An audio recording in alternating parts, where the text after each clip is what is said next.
lawyer. Lawyer!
I don't know. It's something you could have cross-examined her on, but now it's probably too late. If you wanted clarification on that, but the jury is going to know it's redacted, and they get the redacted exhibits instruction as part of the instructions. So either side can point that out to the jury that it's redacted. Anything else? I was just assuming that that might have been an error to say that it was the full interview when it wasn't the full interview, and it was admitted into to reflect the record that it was the full interview. So are you telling me that the jury is not going to be able to go back and watch the full thing? Your full interview? Correct. No, because it was never admitted into evidence. But that's what they said was admitted into evidence. I don't remember if that's what was said or not. I would be surprised if someone said your entire interview was being admitted, but I don't remember the Well, exact my advisory testimony. council checked the FTR, and that's exactly what was said. That was exactly what I was shown, that it said, is this the full interview? Yes, this is the full interview, and it was admitted into evidence. Was So- there sometimes they enter in the full interview for appeal purposes only, but that's not the one that actually gets shown to the jury. Was that the case? Was not for appellate purposes. Okay. It is the full interview. The defendant talks to the detective in the beginning about Kylie, does not include that. She talks to the detective at the end about Kylie and victim services. It doesn't include any of that. She's sitting in a room for I don't know how long while Kylie's being interviewed. It doesn't include any of that.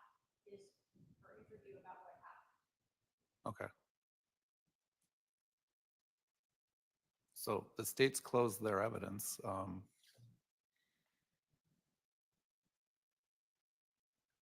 I'm just trying to find out what the jury is going to be seeing. They have all that evidence in the evidence when they deliberate. Is that correct?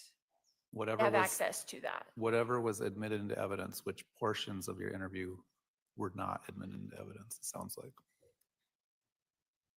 Okay, but from what I'm understanding from the state, just correct me if I'm wrong, it's not just the snippets that were played, but it's a partial part of the interview and some of it was redacted. Is that correct? That's what I'm understanding.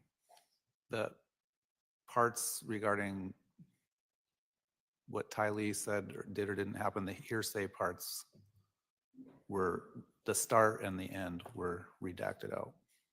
And then what was meant by the testimony that this is the full interview? I don't know. I guess that's something that someone could have asked that witness. Maybe it was the full interview of your version of what happened. So we have There. our exhibit 20, the defense's proposed exhibit 20 is the full interview. Can we replace that one with the full interview since it was entered into evidence as the full interview? No, Why not? your full interview won't come in because it's a significant amount of hearsay within that interview that's not admissible evidence. It was admitted as the full interview. Well, if a witness testified that it was a full interview, either side could have clarified that with that witness. I don't know what that witness meant when they said that.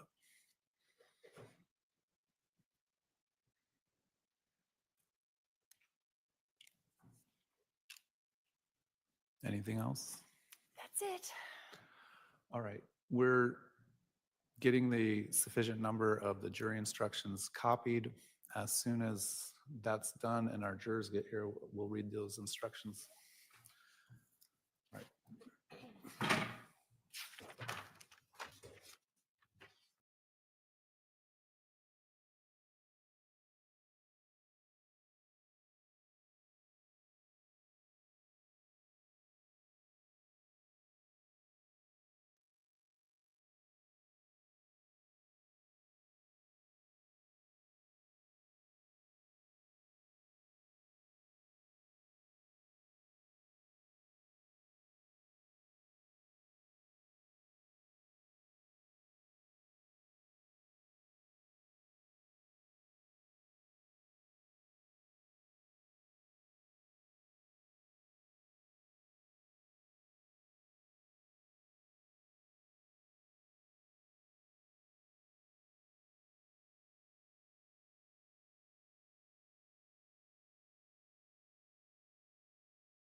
Any other record you want to make on mere presence? Oh, yeah. All right, has the defendant had a chance to review the final instructions? Yes, Your Honor. Any additions or corrections? No, Your Honor. All right, we're still waiting for a few jurors to show up. The plan this morning, well, let me ask the defendant, you still plan on resting? I do. Okay, so when the jury comes in, I'll remind them that the state rested last Wednesday, and then I'll turn to you and you'll presumably say the defense rests. I'll read the jury instructions and we will break after I read the jury instructions. Depending on what time we break, I'll tell them what time to come back for the closing arguments, approximately an hour later, or around 1 p.m. While we're waiting, I had my staff email the parties about any potential aggravators. I didn't see a response to that. So in addition to, if there is a second phase of this trial for aggravation, in addition to a dangerous finding, does the state know what other aggravators it might be pursuing? Potentially the emotional harm. Anything else? The presence of an accomplice. Okay. And in the event that happens, would you be producing testimony or evidence, or would it just be argument? Potentially testimony from Mexican. Okay. All right. So how many jurors? You can go ahead and print out. Your Honor, I have two issues I'd like to bring up real quick. Go ahead. The jury process of the jury alternate selection. Can you tell me what that process is going to be today? It's literally drawing two numbers out of randomly out of a container. Okay. And when is that going to be done and how does that Not work? till after the closing arguments. Okay. So the alternates are told that they're still alternates, they're not released, because I have had in the past jurors become sick or ill or not be able to deliberate, and we have to call back an alternate to deliberate. So they're still under the admonition until they're released. So we're keeping all of them, basically. But only 12 will go back and deliberate.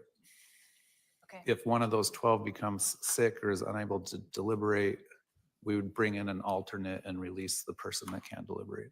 Does that make sense? Yes. All right, what else?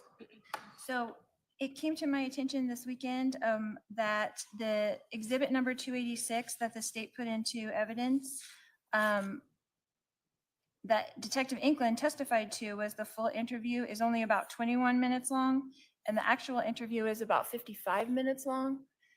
Remind me what's 286 is, whose interview? It's my interview, I guess, with Detective Inkland. I think that's been redacted because the full interview wouldn't be admitted into evidence for the jury to review. Is that correct? Correct. All right. So is it just the snippets that were played all together? It should just be the parts that were played in court. Is that correct? Yes, I mean, they're all connected. But All right. the state redacted out the beginning, the end discussions of hiring. That would be hearsay or not. Right. So did you have a question about that? Yes. So is it just the snippets all put together, or is it the interview for the first 21 minutes? I think it's just the snippets that were played in court that are put together as one exhibit. There's connectors in all of it, but it does not include any of the beginning or the end of the interview. Right, portions have been redacted out. But it's just more or less what was played in during testimony. Correct. Does that answer your question? Kind of, but Detective Inkland testified that it was the full interview. So what does that mean if she's testified that it was the full interview? I don't know. It's something you could have cross-examined her on, but now it's probably too late. If you wanted clarification on that, but the jury is going to know it's redacted, and they get the redacted exhibits instruction as part of the instructions. So either side can point that out to the jury that it's redacted. Anything else? I was just assuming that that might have been an error to say that it was the full interview when it wasn't the full interview, and it was admitted into to reflect the record that it was the full interview. So are you telling me that the jury is not going to be able to go back and watch the full thing? Your full interview? Correct. No, because it was never admitted into evidence. But that's what they said was admitted into evidence. I don't remember if that's what was said or not. I would be surprised if someone said your entire interview was being admitted, but I don't remember the Well, exact my advisory testimony. council checked the FTR, and that's exactly what was said. That's exactly what I was shown, that it said, is this the full interview? Yes, this is the full interview, and it was admitted into evidence. Was So- there sometimes they enter in the full interview for appeal purposes only, but that's not the one that actually gets shown to the jury. Was that the case? Was not for appellate purposes. Okay. It is the full interview. The defendant talks to the detective in the beginning about Kylie, does not include that. She talks to the detective at the end about Kylie and victim services. It doesn't include any of that. She's sitting in a room for I don't know how long while Kylie's being interviewed. It doesn't include any of that. It is her interview about what happened. Okay. So the states closed their evidence.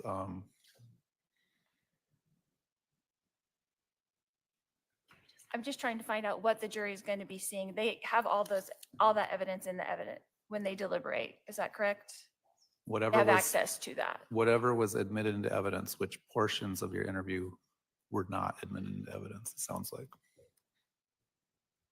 Okay, but from what I'm understanding from the state, just correct me if I'm wrong, it's not just the snippets that were played, but it's a partial part of the interview and some of it was redacted. Is that correct? That's what I'm understanding. The parts regarding what Ty Lee said or did or didn't happen, the hearsay parts were the start and the end were redacted out.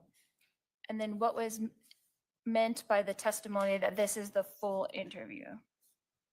I don't know. I guess that's something that someone could have asked that witness. Maybe it was the full interview of your version of what happened. So we have There. our exhibit 20, the defense's proposed exhibit 20 is the full interview. Can we replace that one with the full interview since it was entered into evidence as the full interview? No, Why not? your full interview won't come in because it's a significant amount of hearsay within that interview that's not admissible evidence. It was admitted as the full interview. Well, if a witness testified that it was a full interview, either side could have clarified that with that witness. I don't know what that witness meant when they said that.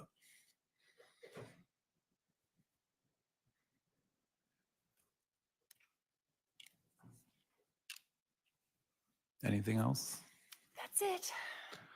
All right, we're getting the sufficient number of the jury instructions copied.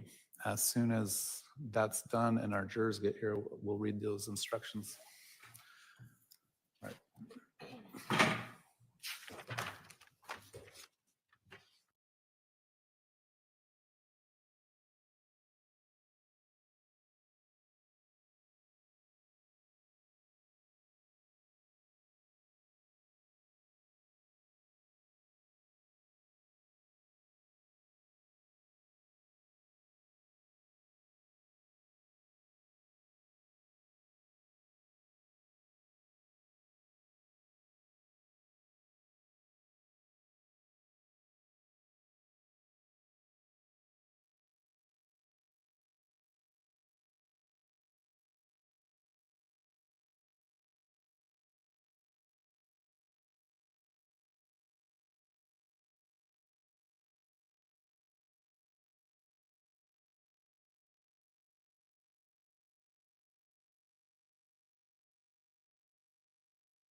right, we're back on the record. State of Arizona versus Daybell, CR 2021-001704. The parties are present. The jury is not present.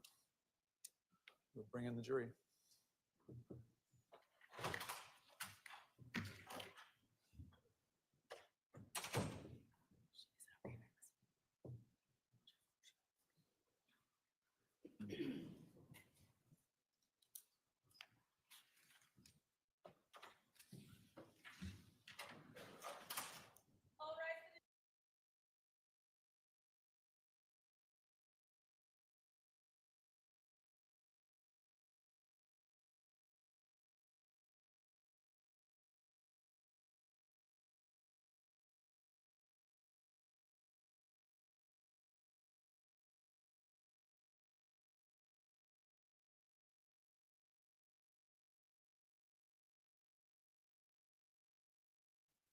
All right, please be seated. The jury is present. Welcome back, members of the jury. Last Wednesday afternoon, the state rested its case, so now I'll turn to the defendant. The defense also rests, Your Honor. All right, at this time, that concludes the evidence portion of the trial. I'm going to have my staff hand out to the jury the final jury instructions.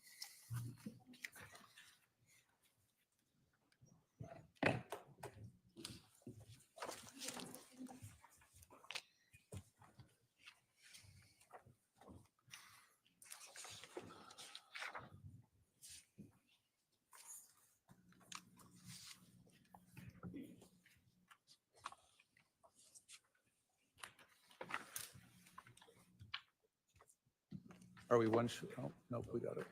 Okay. Jurors have the instructions. Much like the preliminary instructions, you can either follow along with me or just listen. I need to read these into the record. Duty of jury. It is your duty as a juror to decide the case by applying these jury instructions to the facts as you determine them. You must follow these jury instructions. They are the rules you should use to decide this case. It is your duty to determine what the facts are in the case by determining what actually happened. Determine the facts only from the evidence produced in court. When I say evidence, I mean the testimony of witnesses and the exhibits introduced in court. You should not guess about any fact. You must not be influenced by sympathy or prejudice. You must not be concerned with any opinion that you feel I have about the facts. You, as jurors, are the sole judges of what happened.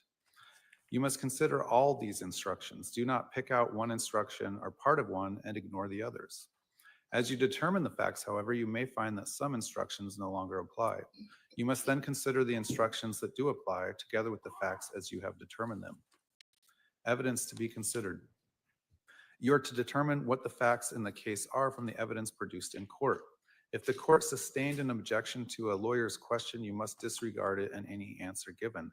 Any testimony stricken from the court record must not be considered. Rulings of the court. Admission of evidence in court is governed by rules of law. I have applied those rules during the trial and resolved any issues concerning the admission of evidence. If an objection to a question was sustained, you must disregard the question and you must not guess what the answer to the question might have been. If an exhibit was offered into evidence and an objection to it was sustained, you must not consider that exhibit as evidence. If testimony was ordered stricken from the record, you must not consider that testimony for any purpose. If evidence was admitted for a limited purpose, you shall consider that evidence only for that limited purpose. Do not concern yourselves with the reasons for my rulings on the admission of evidence.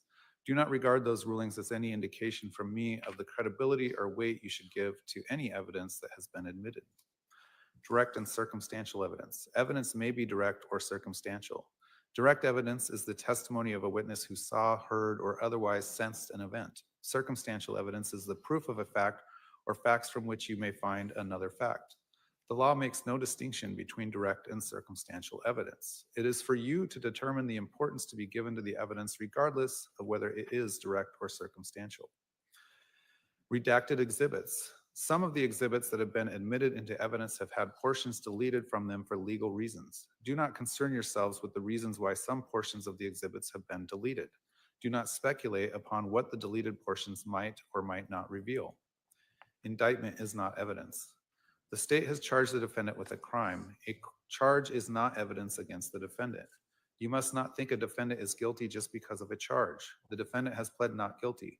This plea of not guilty means that the state must prove each element of the charge beyond a reasonable doubt. Self-represented defendant. The defendant in this case represents herself. All instructions I read to you that include references to lawyers or attorneys apply equally to the defendant's self-representation at trial. The defendant's decision to represent herself should not be considered by you when determining the facts. Comments are not evidence. In their opening statements, the prosecutor and the defendant talk to you about the law and the evidence. In a few minutes, the prosecutor and defendant will give their closing arguments and will talk about the law and the evidence. What they said or say is not evidence because it is not sworn testimony, but it may help you to understand the law and the evidence. Credibility of witnesses. In deciding the facts of this case, you should consider what testimony to accept and what to reject. You may accept everything a witness says or part of it or none of it. In evaluating testimony, you should use the tests for truthfulness that people use in determining matters of importance in everyday life, including such factors as the witness's ability to see or hear or know the things the witness testified to, the quality of the witness's memory, the witness's manner while testifying, whether the witness had any motive, bias, or prejudice, whether the witness was contradicted by anything the witness said or wrote before trial or by other evidence, and the reasonableness of the witness's testimony when considered in the light of the other evidence. Consider all of the evidence in the light of reason, common sense, and experience. Testimony of law enforcement officers. The testimony of a law enforcement officer is not entitled to any greater or lesser importance or believability merely because of the fact that the witness is a law enforcement officer. You are to consider the testimony of a police officer just as you would the testimony of any other witness. Expert witness. A witness qualified as an expert by education or experience may state opinions on matters in that witness's field of expertise and may also state reasons for those opinions. Expert opinion testimony should be judged just as any other testimony. You are not bound by it. You may accept it or reject it in whole or in part, and you should give it as much credibility and weight as you think it deserves, considering the witness's qualifications and experience, the reasons given for the opinions, and all the other evidence in the case. Defendant need not produce evidence. The state must prove guilt beyond a reasonable doubt based on the evidence. The defendant is not required to produce evidence of any kind. The defendant's decision not to produce evidence is not evidence of guilt. Defendant need not testify. The state must prove guilt beyond a reasonable doubt based on the evidence. You must not conclude that the defendant is likely to be guilty because the defendant did not testify. The defendant is not required to testify.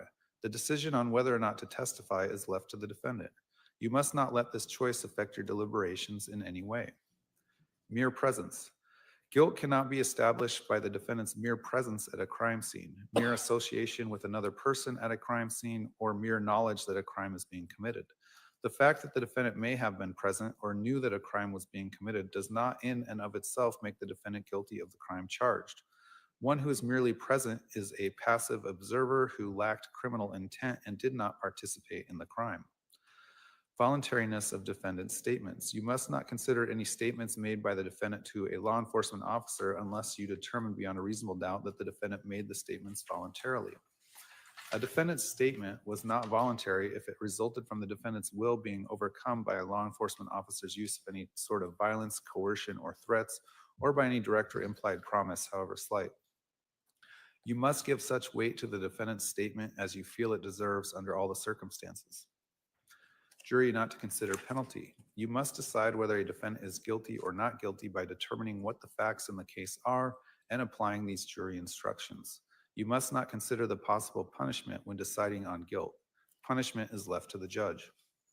Presumption of innocence, burden of proof. The law does not require a defendant to prove innocence. Every defendant is presumed by law to be innocent. You must start with the presumption that the defendant is innocent. The state has the burden of proving the defendant guilty beyond a reasonable doubt.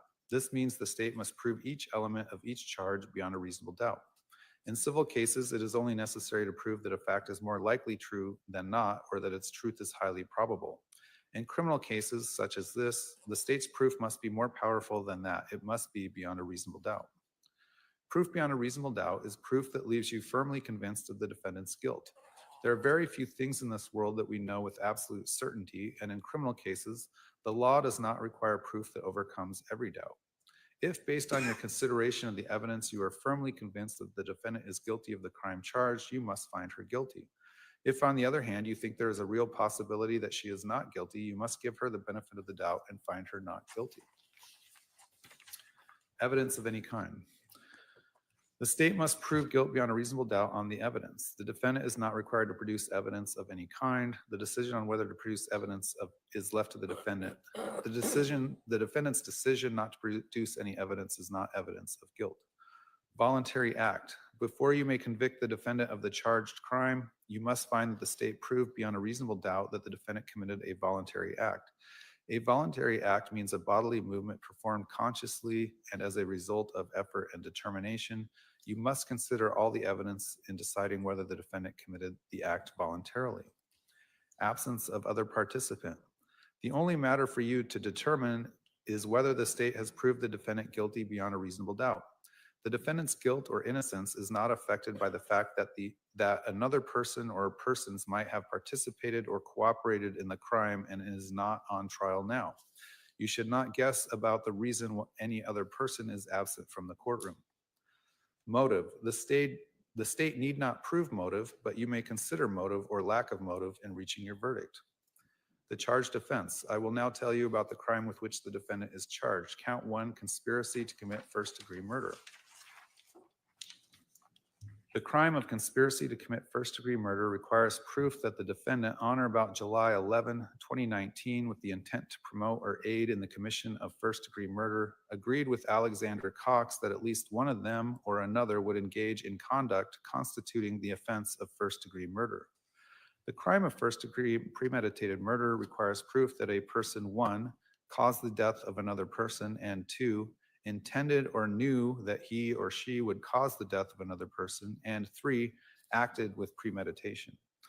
Premeditation means that the defendant intended to kill another human being or knew she or a co-conspirator would kill another human being, and that after forming that intent or knowledge, reflected on the decision before killing. It is this reflection, regardless of the length of time in which it occurs, that distinguishes first-degree murder from second-degree murder.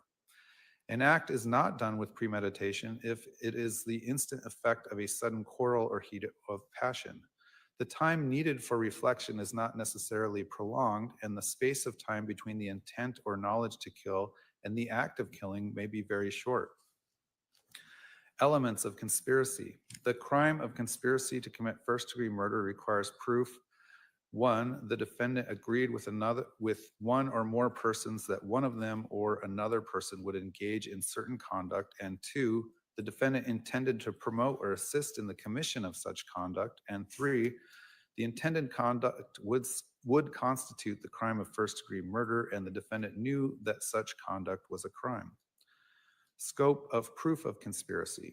To prove a conspiracy, it is not necessary to show a formal meeting or an express agreement. A conspiracy may be inferred from circumstances showing a common criminal objective and does not require proof that all means set forth in the charging document were agreed upon or actually used, nor that every person involved was a member of the conspiracy. Proof of membership in conspiracy. One may become a member of a conspiracy without full knowledge of all the details of the conspiracy. On the other hand, a person who has no knowledge of a conspiracy but happens to act in a way that furthers some object of the conspiracy does not thereby become a conspirator. Before you find that a defendant or any other person was a member of a conspiracy, the evidence must show beyond a reasonable doubt that the conspiracy was knowingly formed and that the defendant or another person knowingly participated in the unlawful plan with the intent to promote or assist the carrying out of the conspiracy. One who knowingly joins an existing conspiracy is as responsible as an originator or instigator of the conspiracy.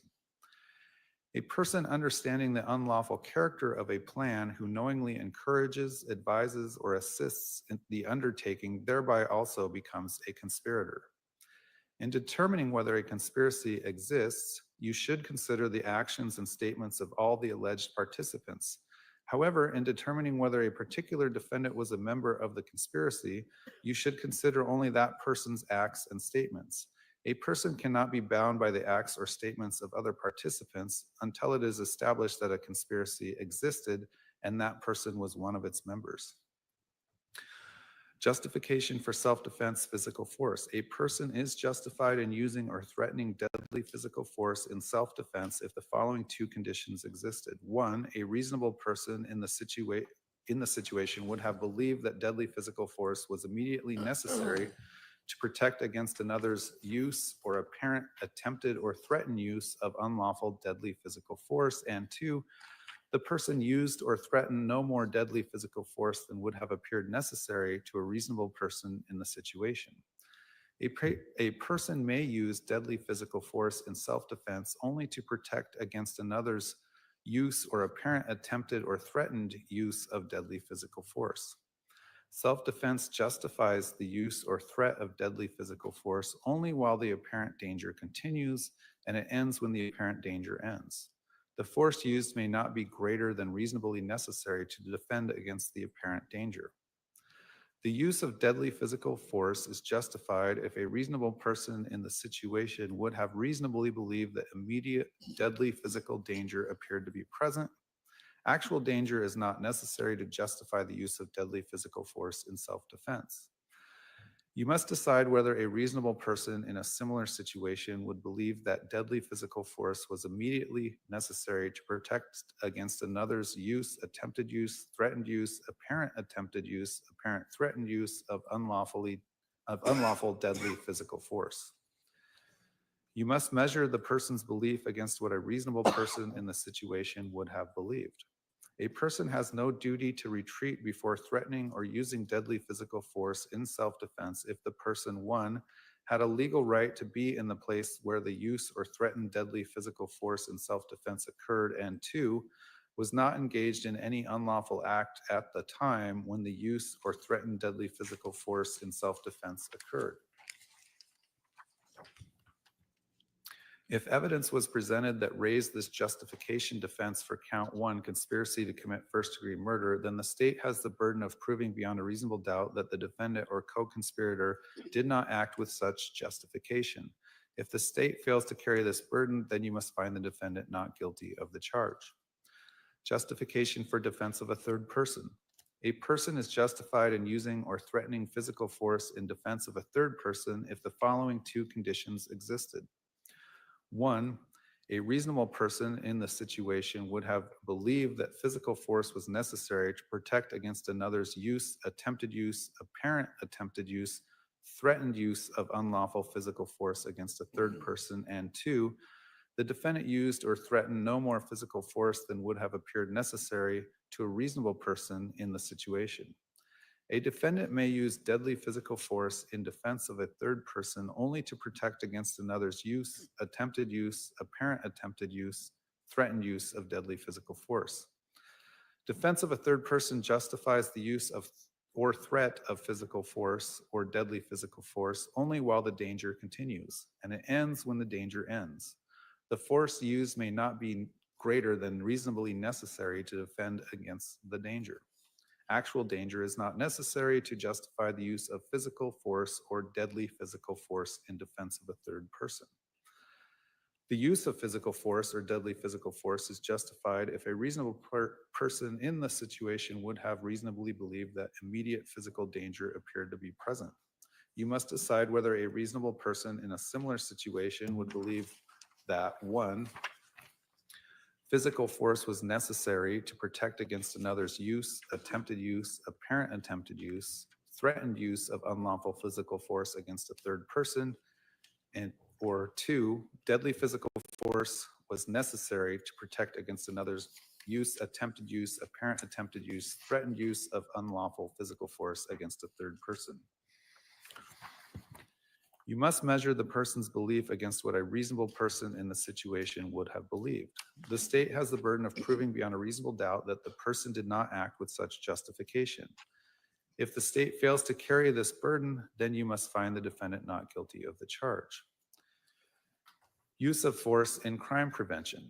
A person was justified in threatening or using physical force and or deadly physical force against another if and to the extent the person reasonably believed that physical force or deadly physical force was immediately necessary to prevent another from committing or apparently committing the crime of aggravated assault. There is no duty to retreat before threatening or using deadly physical force. There is no requirement that any threat to the person's safety exists before the person may use physical force and or deadly physical force. However, physical force and or deadly physical force can be used only to the extent it appears reasonably and immediately necessary to prevent commission of the crime of aggravated assault. The person's use or threatened use of physical or deadly force is not limited to a person's home, residence, place of business, land the person owns or leases, or conveyance of any kind, but includes any place in this state where a person has a right to be. The person is presumed to have acted reasonably if the defendant reasonably believed he or she was acting to prevent the imminent or actual commission of aggravated assault. The person is justified in using physical force and or deadly physical force against another person, even if that person is not actually committing or attempting to commit the crime, if the person reasonably believed he or she was preventing the commission of the crime. Actual danger is not necessary to justify the use of physical force or deadly physical force in crime prevention. If evidence was presented that raised this justification defense for first-degree murder, then the state has the burden of proving beyond a reasonable doubt that the person did not act with such justification. If the state fails to carry this burden, then you must find the defendant not guilty of the charge. Non-justification for threat or use of physical force. A person is not justified in using or threatening physical force against another in response to verbal provocation alone, or if the defendant or co-conspirator provoked the other person's use or attempted use of unlawful physical force, unless 1, the defendant or co-conspirator withdrew from the encounter or clearly communicated to the other person the intent to withdraw with the reasonable belief that the defendant could not safely withdraw, and 2, the other person continued or attempted to use unlawful physical force against the defendant or co-conspirator.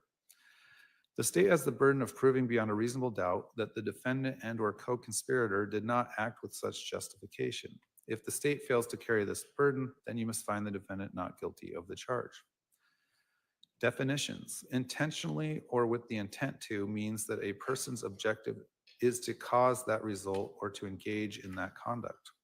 Intent may be inferred from all the facts and circumstances disclosed by the evidence. It need not be established exclusively by direct sensory proof. The existence of intent is one of the questions of fact for your determination. Knowingly, willfully, or knew means that a person is aware or believes that his or her conduct is of that nature or that the circumstance exists. It does not require any knowledge of the unlawfulness of the act or omission. If the state is required to prove that the defendant acted knowingly, that requirement is satisfied if the state proves that the defendant acted intentionally. A defendant is criminally accountable for the conduct of another if the defendant is an accomplice of such other person in the commission of the offense, including any offense that is a natural and probable or reasonably foreseeable consequence of the offense for which the person was an accomplice. Accomplice means a person who, with the intent to promote or facilitate the commission of the offense, does any of the following. 1, solicits or commands another person to commit the offense, or 2, aids, counsels, agrees to aid, or attempts to aid another person in planning or committing the offense, or 3, provides means or opportunity to another person to commit the offense. Act means a bodily movement. Aggravated assault means a person intentionally, knowingly, or recklessly caused a physical injury to another person, or intentionally put another person in reasonable apprehension of imminent physical injury by either 1, causing serious physical injury to another person, or 2, using a deadly weapon or dangerous instrument. Conduct means an act or omission and its accompanying culpable mental state. Deadly weapon means anything designed for lethal use, including a firearm. Dangerous instrument means anything that is readily capable of causing death or serious physical injury under the circumstances in which it is used, attempted to be used, or threatened to be used. Deadly physical force means either one, force which is used with the purpose of causing death or serious physical injury, or two, force which in the manner of its use is capable of creating a substantial risk of causing death or serious physical injury. Jury foreperson, the case will soon be submitted to you for your decision. When you go to the jury room, you will choose a foreperson. The role of jury foreperson is important, but please remember that the foreperson's opinion about the case is not more important than that of the other jurors. The opinions of each juror count equally.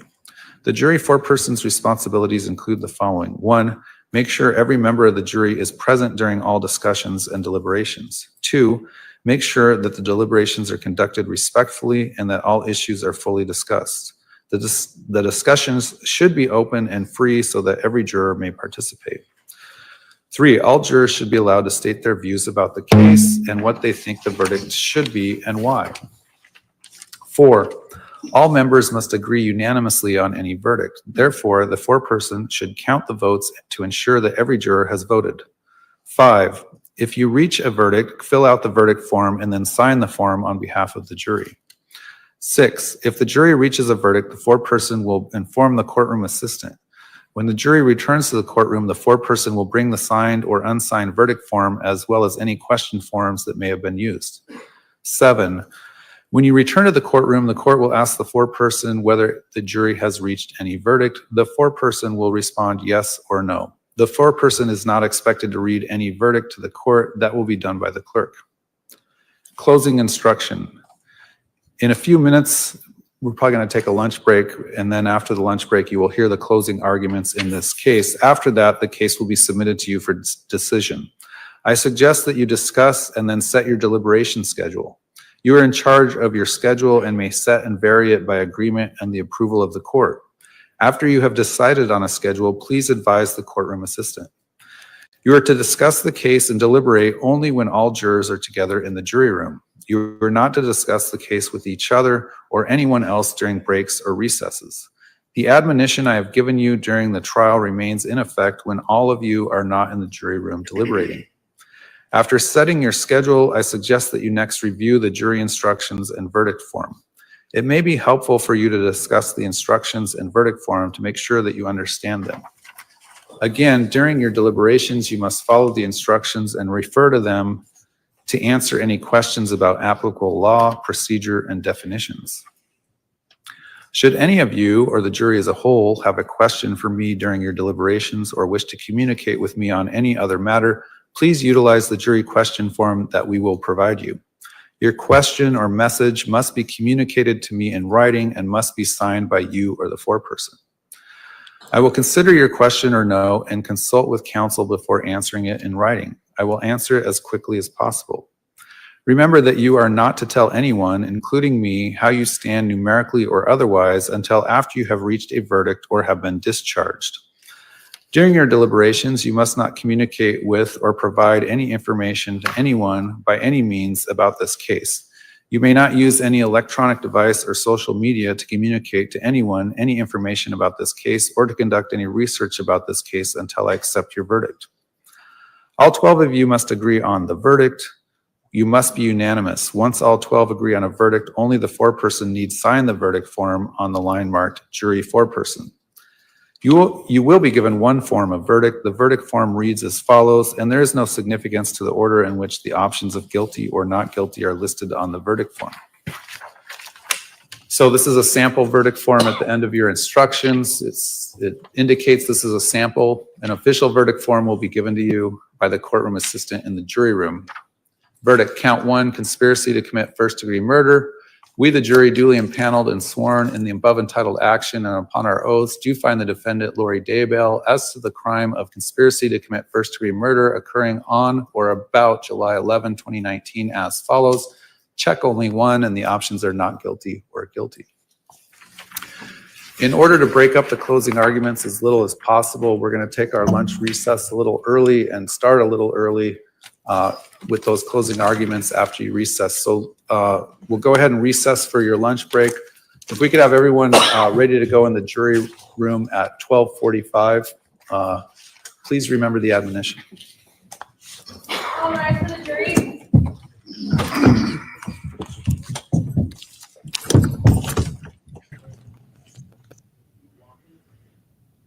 All right.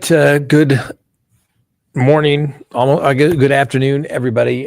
So we are back on the case of Lori Daybell, who has been charged with conspiracy to commit murder as it relates to the death of her fourth husband, Charles Vallow. Obviously, her brother, Alex Cox, was the alleged co-conspirator.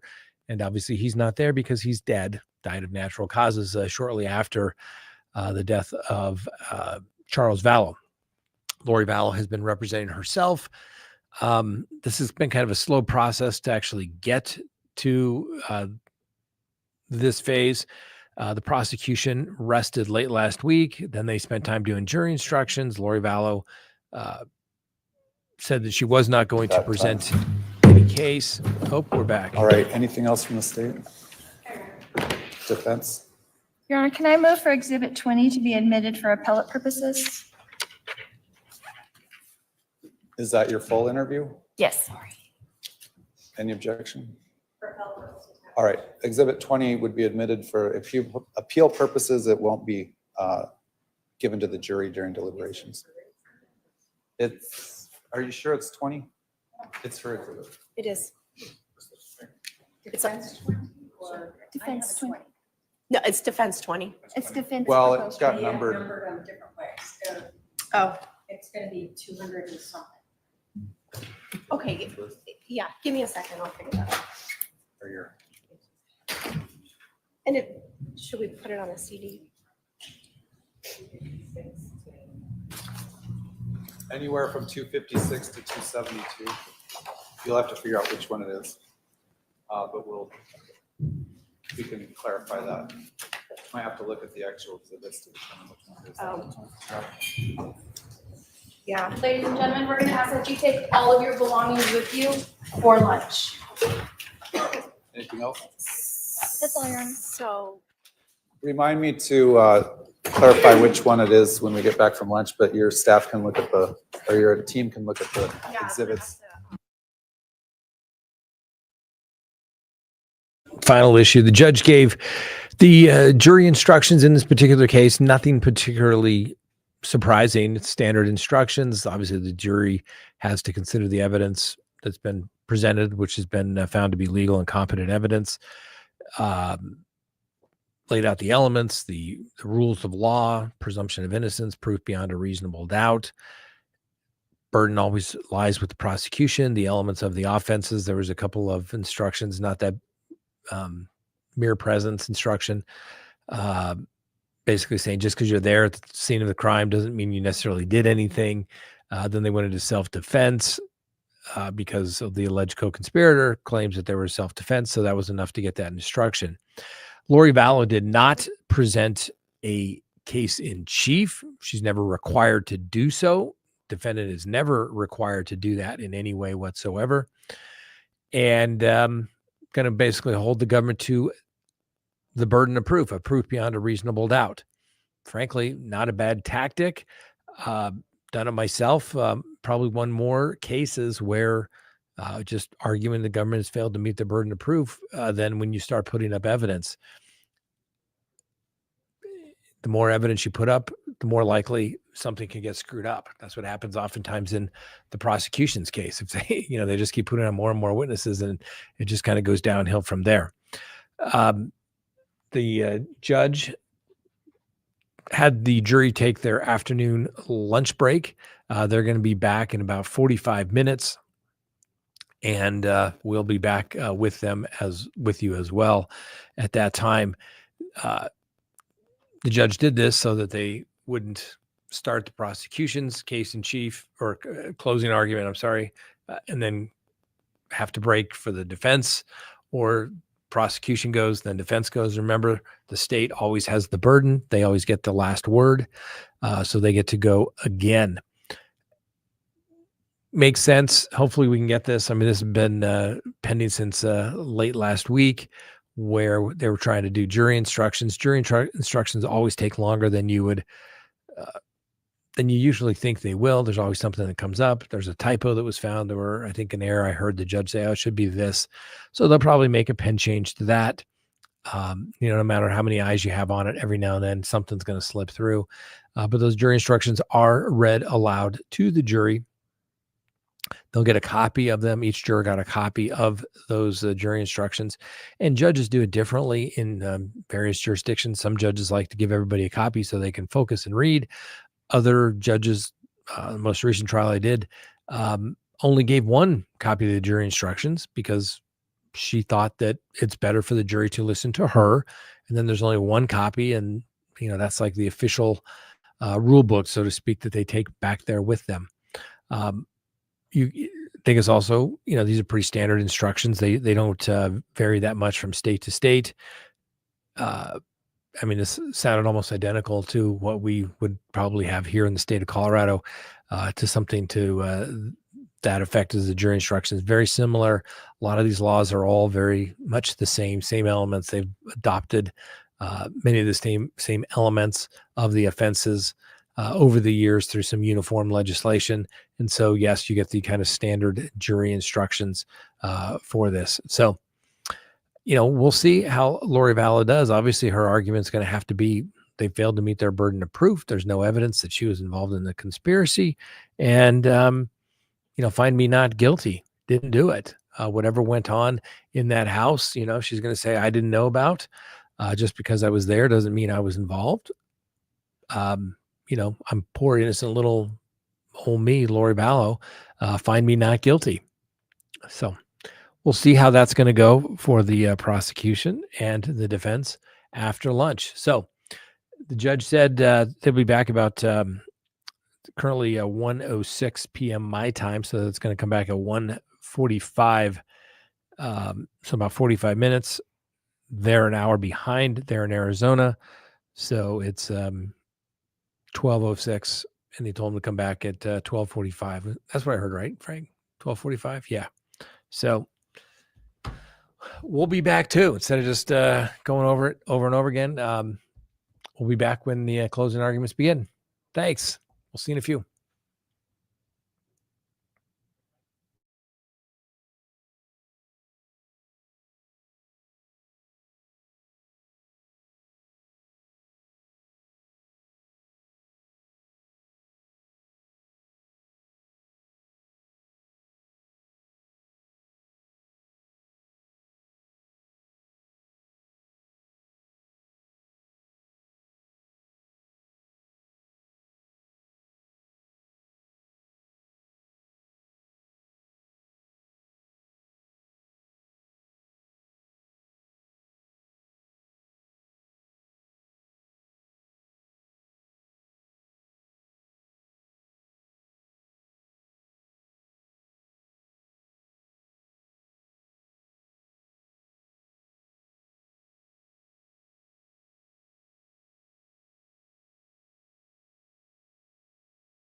texted her soon-to-be next husband, Chad Daybell, about Charles's life insurance policy. Her words tell us that she was involved in this killing. Her actions and her words of texting Chad Daybell tell us the motives behind this murder: Chad and money. The morning of that 18th of July, Lori Vallow texted Chad and said, quote, "I just got the letter from the insurance company saying that I am not the beneficiary. It's a spear through my heart. Who do you think he changed it to?" Later that day, after she spoke with the life insurance company, she sent Chad another text. Quote, "So I talked to the insurance company. He changed it in March. Probably it was Ned before we got rid of him." Lori Vallow's words 7 days after Charles was shot and killed tells us that we was her and Alex killing Charles. Why? For that money. But Lori Vallow's plan to kill Charles wasn't just known by her lover, Chad Daybell, and her accomplice and co-conspirator, Alex Cox. It was also known by her brother, Adam. Adam told us that he knew about Lori's beliefs. He knew what she had been saying about Charles's concerns for himself. And he told us that he knew about this plan for an intervention, to talk to a stakeholder. That morning of July 11th, when Charles arrived at Lori's house, as she knew he would, he texted Adam and said, "Al is here." Adam texted back, "They are planning something." He knew.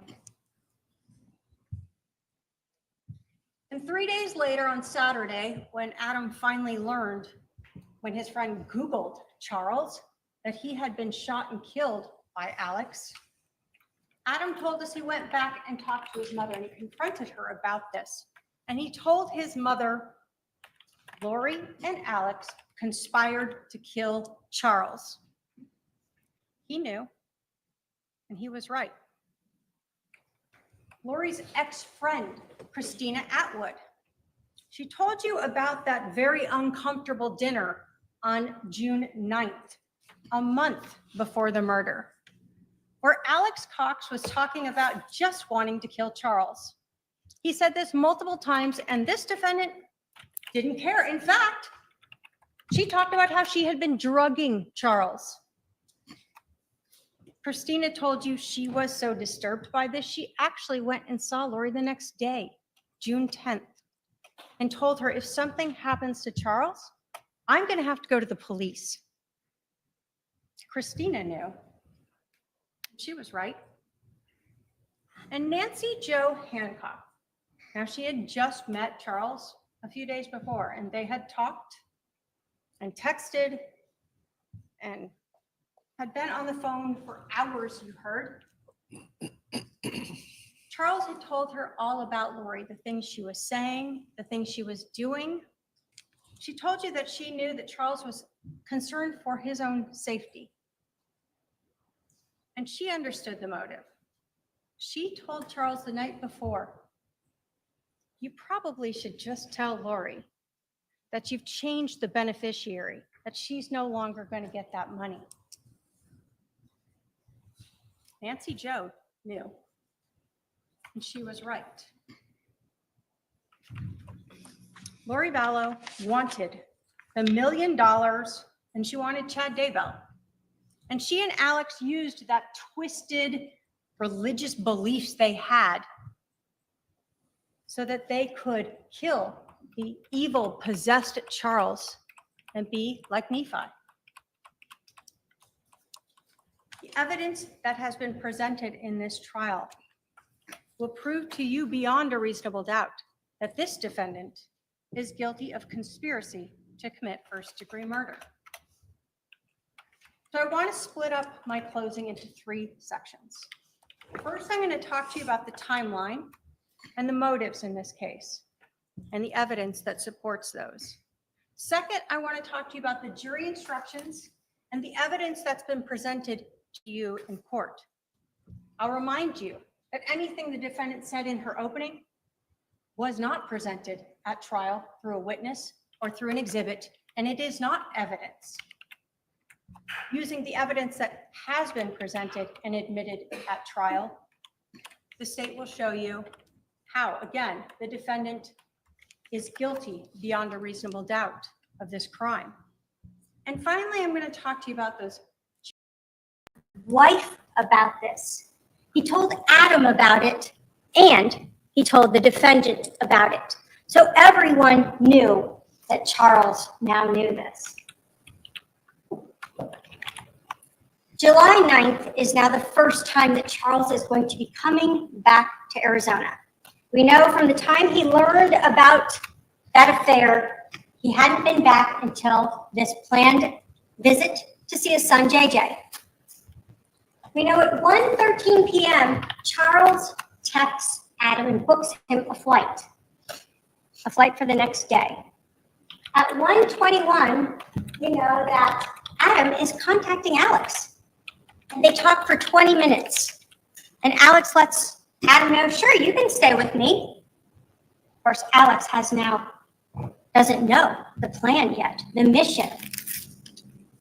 Lori then starts talking to Chad Daybell.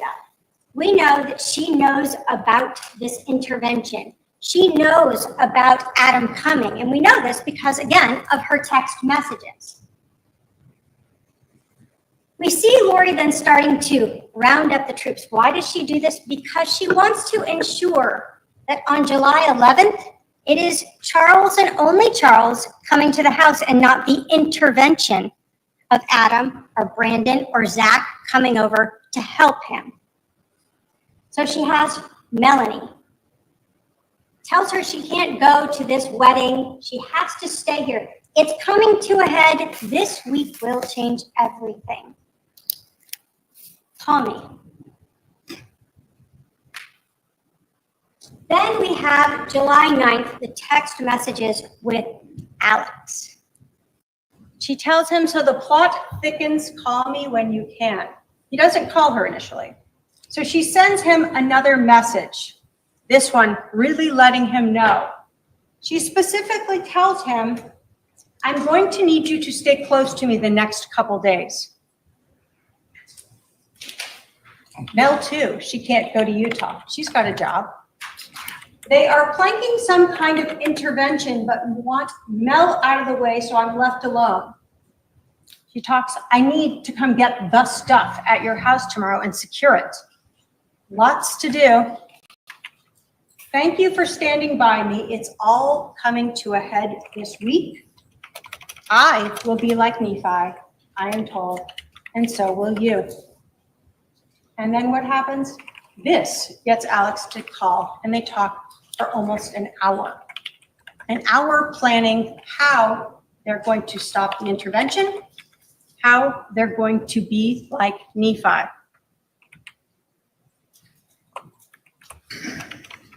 As we get to the 10th of July, and we continue through this timeline, we see Lori again talking religiously with Chad.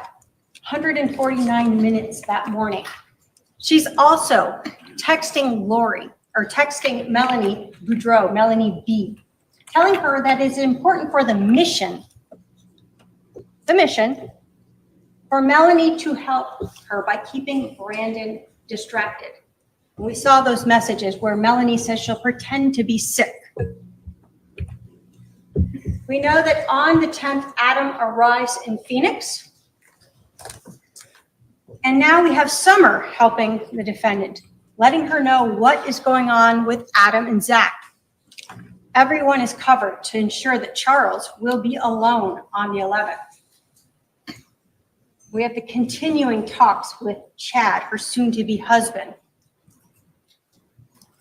As we get into the 10th in the afternoon, we know that per their agreement, Adam calls his brother Alex. Hey, I'm here.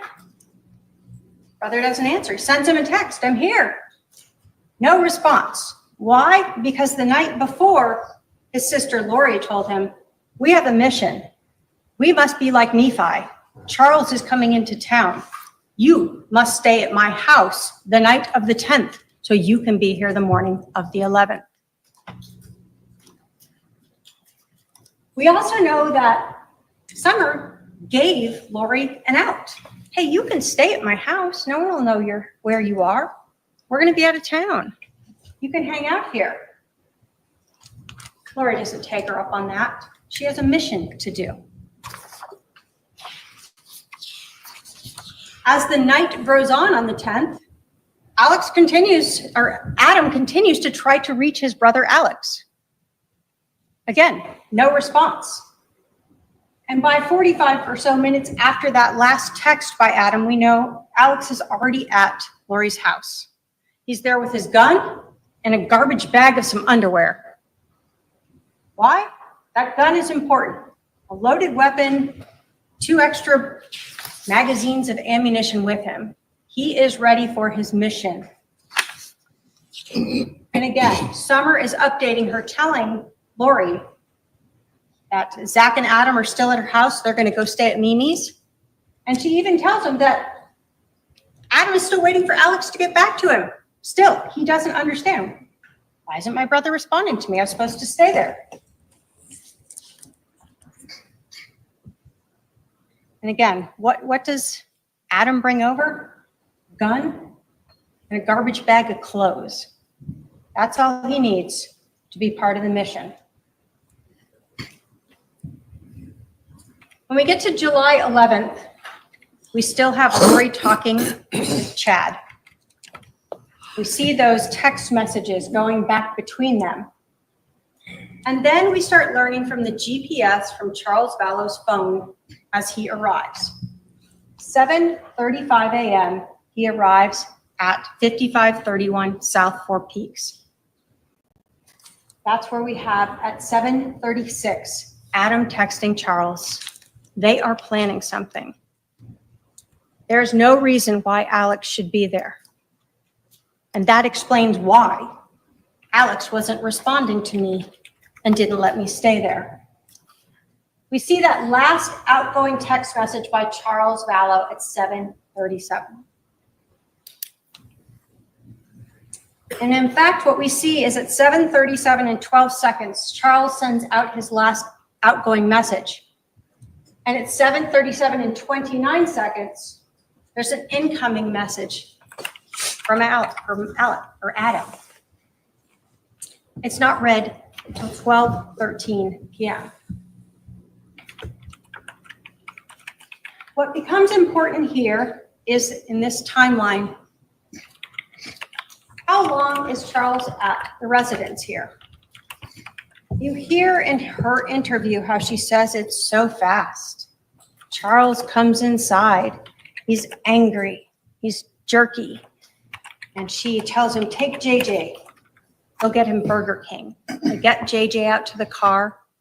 And then she holds onto the phone. And this argument erupts, and it's just so fast.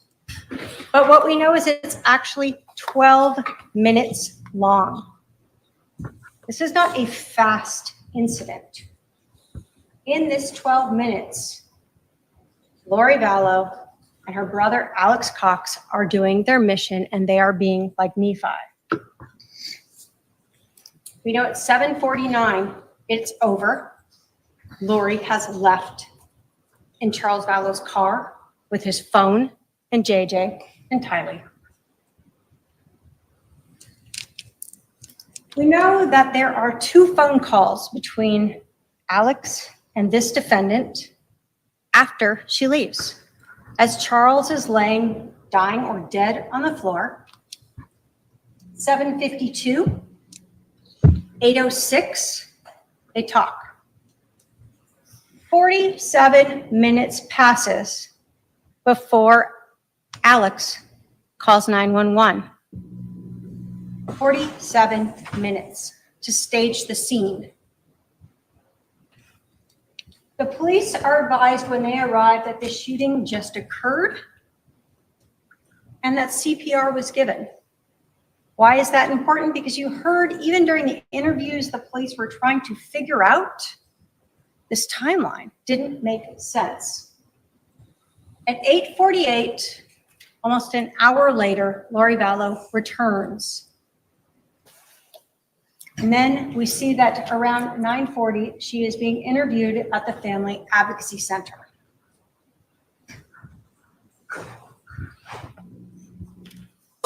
We know that Lori Vallow has Charles's phone that entire afternoon.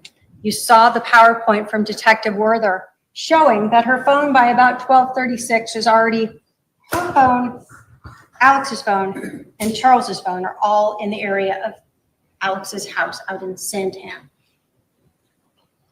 You see on her records that she again calls Chad Daybell. We see that Detective Enclan calls her and leaves her a message. They don't leave immediately because what do we know? We know at 2:13, Alex is taking photos of Adam's or flight reservations from Charles's phone. Not screenshots, but photos of the phone. At 2:18, Lori Vallow, who has not told Charles's kids, his family about his murder, is calling the mortuary. A little bit after that, they still haven't left. She's calling Chad again. And then by 3:11, we know that Charles's phone, through the GPS data, is back at 5531 South Four Peaks. And when asked about it, the defendant entirely handed over and provide the PIN. They have no problem on how to get into it. They've already looked through it. They don't need it anymore. That evening, Lori and Chad are talking all night. You can look through the exhibits and see the multiple calls of them discussing. These aren't calls to Charles's family. They're not calls to his kids. They're talking with her lover, her soon-to-be husband, Chad Daybell. So let's talk about the motives of this case. Money. We see that from the text messages and the anger that you see through them when she learns that that's been changed and she's not going to get it. Chad Daybell. We didn't go through those text messages, but you can look at them. They are already very romantically involved by the time that Charles is murdered. And it's clear that Chad knows exactly what's going on because he's asking her about the car, about the insurance. All of those things Chad knows. And then there's that religious belief system. The zombies, the Z's, the possessed evil spirits. And her being like Nephi. All a reason and a way to kill someone, just like Nephi, a justified killing. There's that first call when we talk about money motive. To Banner Life Insurance. And what was the cause of his passing?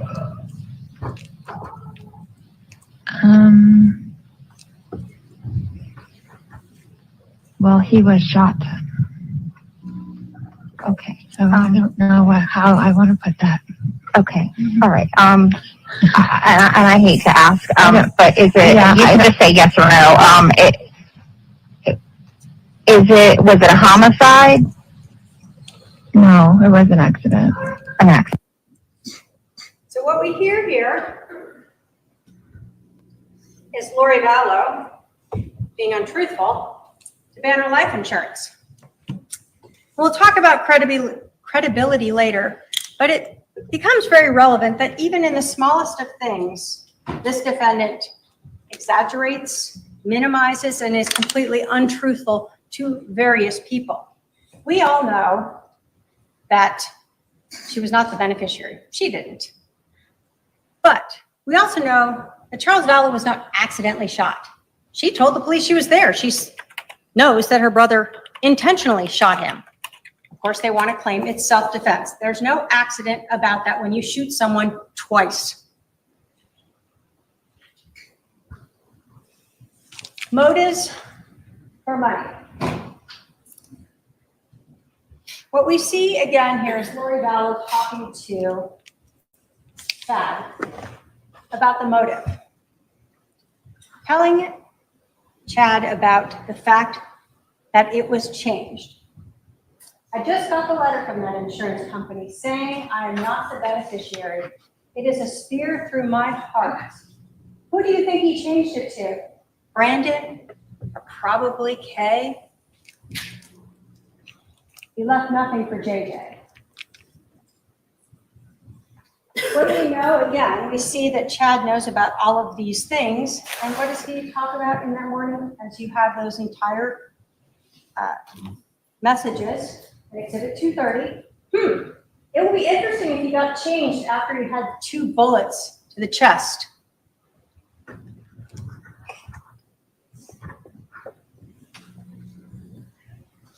Again, as we talk about the murder, we have later in that day the message that I talked to you about.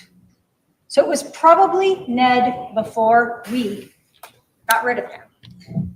We, not I, not my brother Alex, but we did. And then the other thing in this text message that is of importance is the fact that Lori Vallow knew a month before she went to Social Security how much money she was already going to get for the death of Charles. Here she says, I will still get the $4,000 a month from Social Security.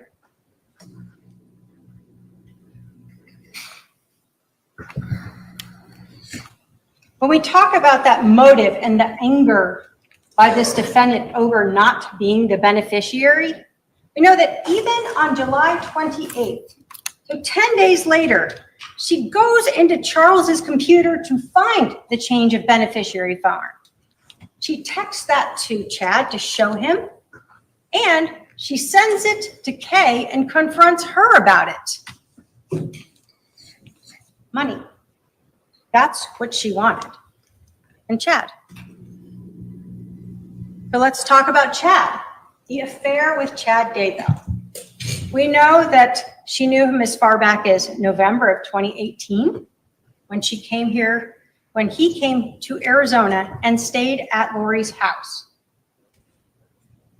You were told by Detective Duncan that there were recordings on her Lori for Style iCloud account of Chad Daybell here in Arizona for that Preparing the People conference. You also heard that in the Lolly time, the later account that was created later, that in March of 2019, there were screenshots of flights to Idaho and back to Arizona with both Lori Vallow and Chad Daybell. This is during that time when she disappeared and Charles was taking care of JJ, and she's off flying to Hawaii and Idaho, living the good life with her soon-to-be husband. And then, of course, we know that come November 5th, she actually marries Chad Daybell.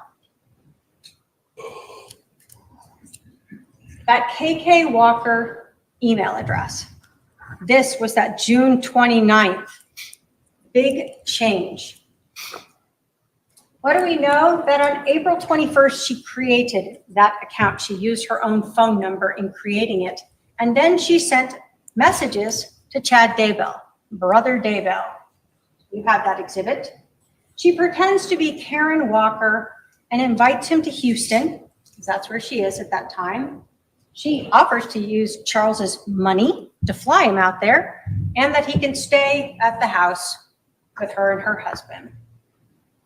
In June of 2019, we see that Lori again uses that same account, but this time she pretends to be Charles and invites Chad out to Arizona to help him with a book. And again, in Exhibit 289, you have those letters. Charles finds those. And he lets everyone know he did. And he confronts Tammy, lets her know. Confronts Chad, lets him know.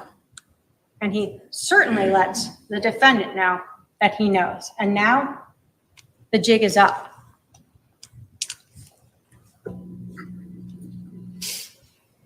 We see in these text messages that were recovered from the iCloud accounts, whether they're under the Bubby contacts or under the Melanie 2 contact, this relationship between Lori and Chad. If you want to read the story, it kind of mimics them meeting in November, hooking up in hotels, and discussing their love for each other.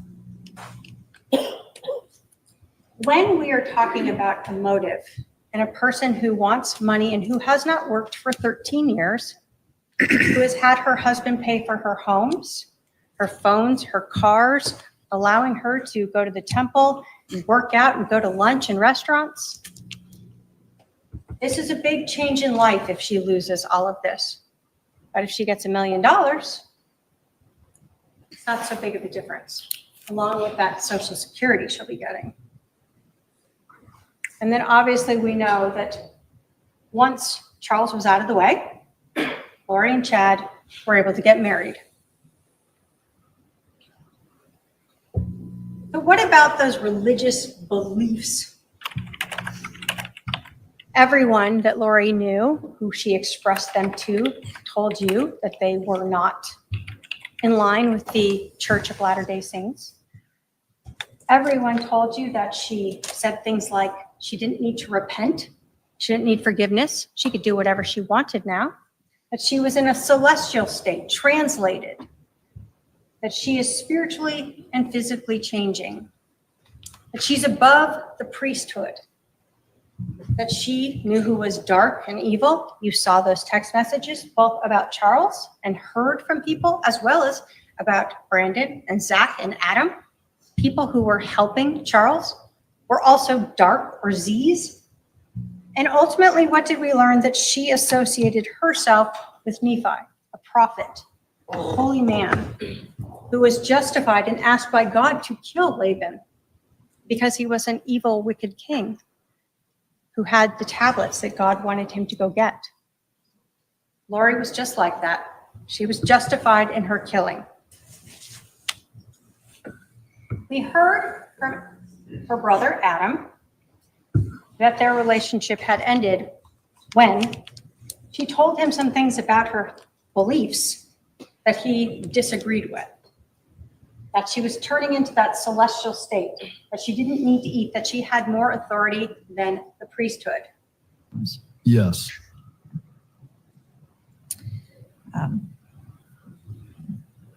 You yourself personally, were you aware of Lori having outside?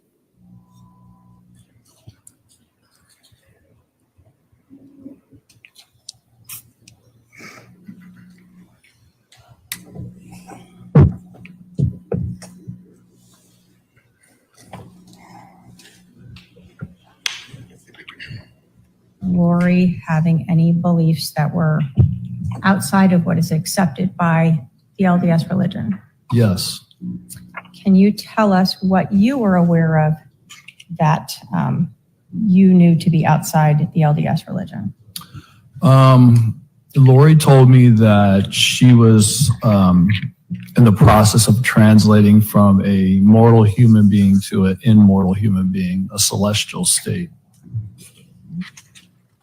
That's something that the LDS religion supports? I haven't heard of it that it's happened here on Earth yet. Serena Sharp told us about, again, the not repenting and Lori changing physically and spiritually. Members of the LDS Church? Yes. During this time, did Lori ever tell you things about her beliefs that seemed to go against what you understood or what you were taught through the LDS Church? Yes.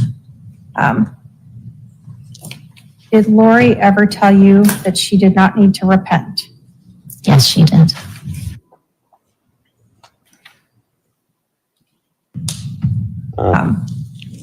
During this weekend, did Lori talk to you about her husband, Charles Vallow, being possessed? Yes, she did.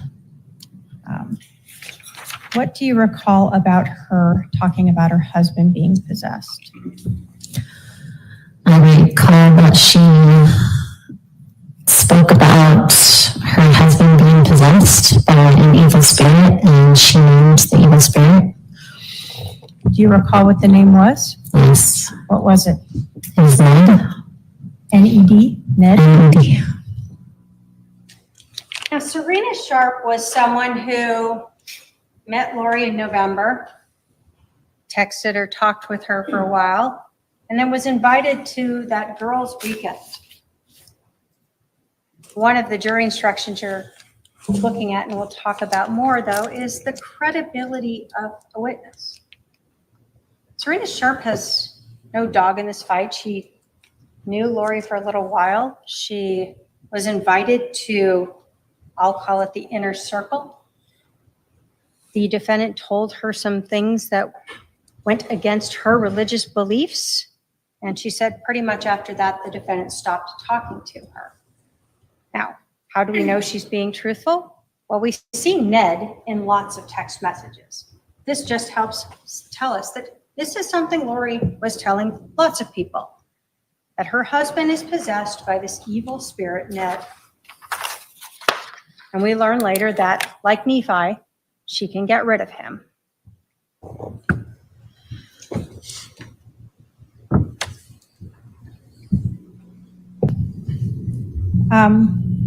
Do you recall Lori Vallow telling you that her husband Charles was no longer Charles, that he was now this possessed person? Yes.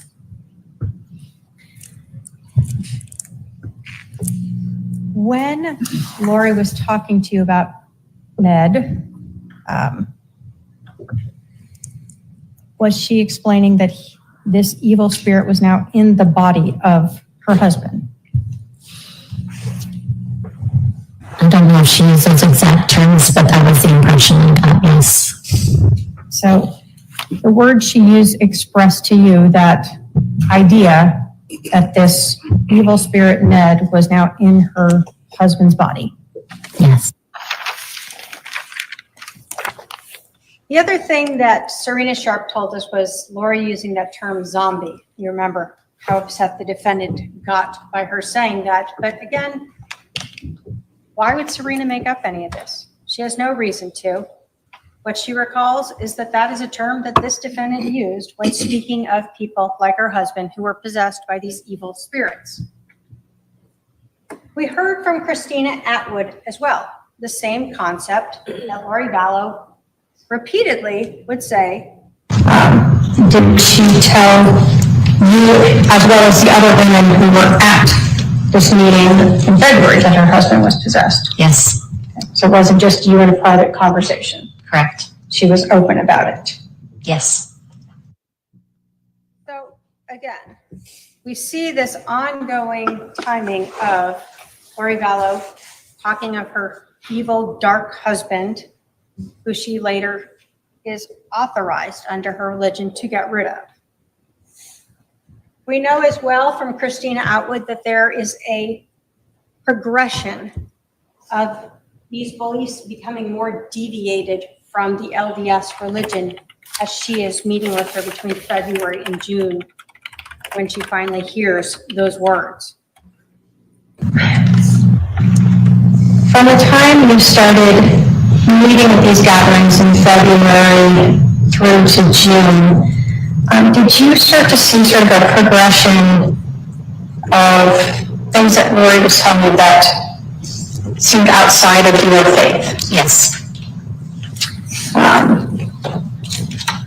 Did she make statements to you that you believed went against your religion?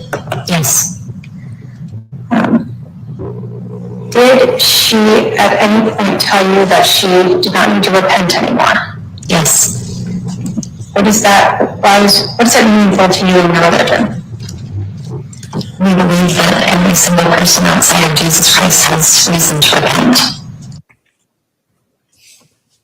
Other than Lori Vallow, according to her words to multiple people. So let's take all of this, the motives and this timeline now, and talk about some of the jury instructions and all the evidence that supports proof beyond a reasonable doubt that this defendant is guilty.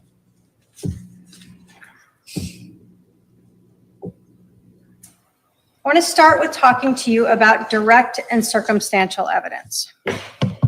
You have a jury instruction that tells you that evidence may be direct or circumstantial, that direct evidence is the testimony of what a witness saw, heard, or otherwise sensed, and circumstantial evidence is proof of a fact or facts from which you may find another fact.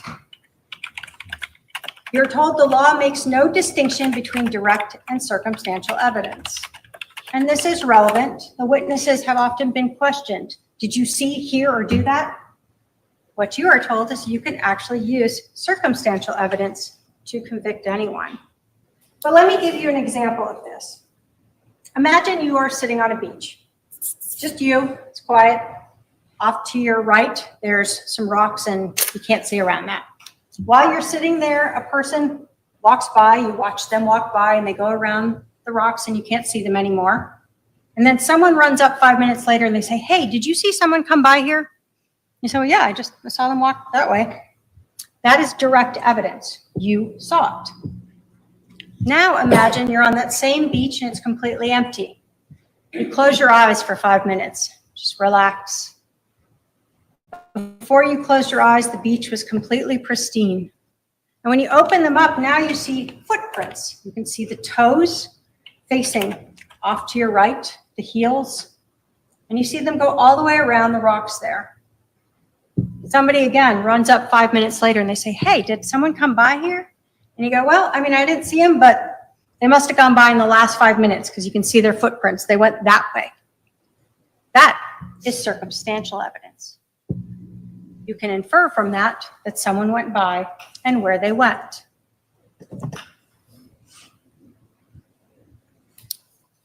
The burden of proof. The state has the burden of proof, as we absolutely should. So let's talk a little bit about what it is and what it is not. You're told that the burden of proof is proof beyond a reasonable doubt. And the instruction tells you that that leaves you firmly convinced in the defendant's guilt. You're told there are very few things in this world that we know with absolute certainty. And in criminal cases, the law does not require proof that overcomes every doubt. If, based on your consideration of the evidence, you are firmly convinced that the defendant is guilty of the crime charged, you must find him or her guilty. So I want to start by saying what proof beyond a reasonable doubt is not. It is not proof beyond all doubt. It is not proof beyond all conceivable doubt. It's not proof beyond all possible doubt, and it's not no doubt. You're told that there are very few things in life we know with absolute certainty. So just because someone says, what if? That is not a reasonable doubt. What you're told is it's proof beyond a reasonable doubt.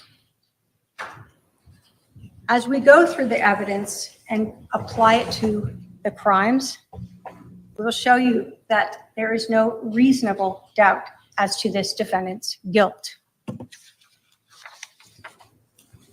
So let's start with the crime itself. Conspiracy to commit first-degree murder.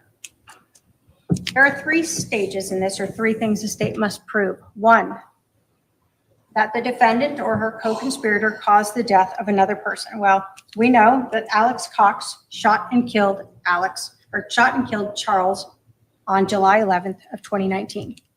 Alex called 911.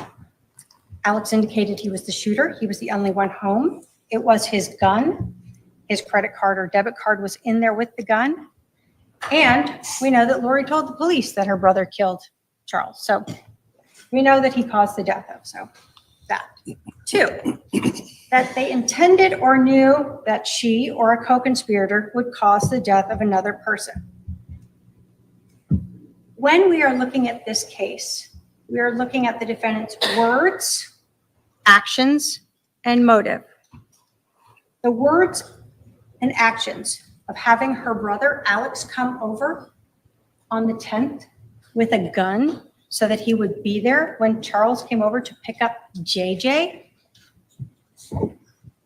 The actions that day of taking Charles's phone ensuring that he could not leave, that he could not take his son to school. The defendant told the detectives how angry and screaming Charles was about the phone, but she didn't just give it to him, throw it at him, tell him to get out, whatever you might do. She held on to it and told the police that she walked away with it as he's trying to grab it. The defendant's actions and words show us that she is the only reason why Charles stayed in there and the only reason why Charles was shot. Then there's those 12 minutes. Defendant tried to pretend that this was a quick, angry scuffle. But Charles is there for 12 minutes. The defendant is there for 12 minutes.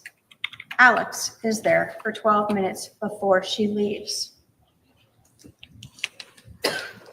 We look at her actions when she came back.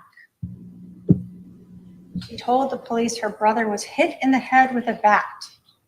She never asks how he is. She's not concerned about his injury. She's not concerned about her husband being dead on the floor of her house, her child now without a father.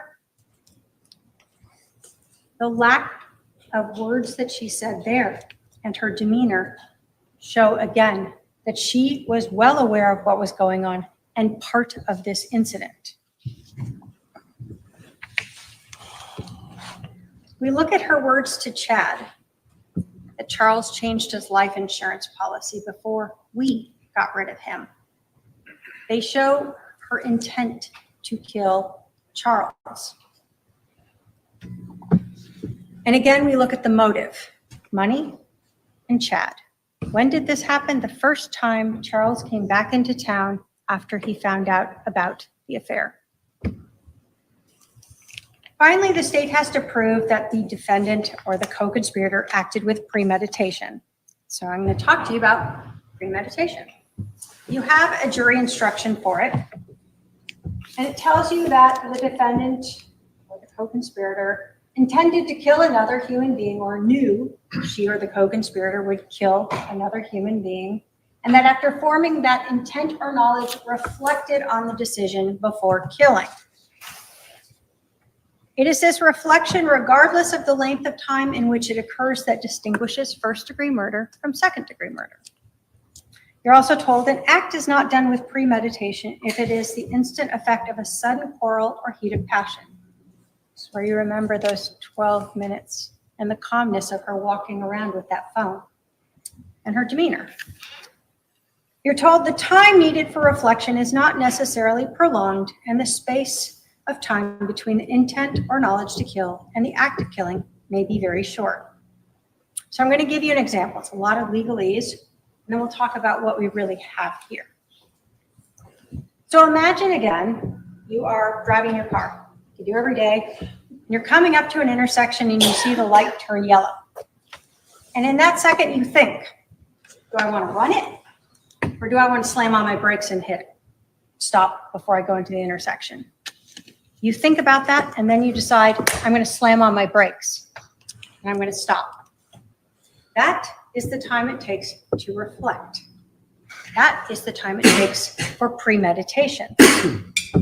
But we have a lot more than this because we have planning, not just premeditation that morning.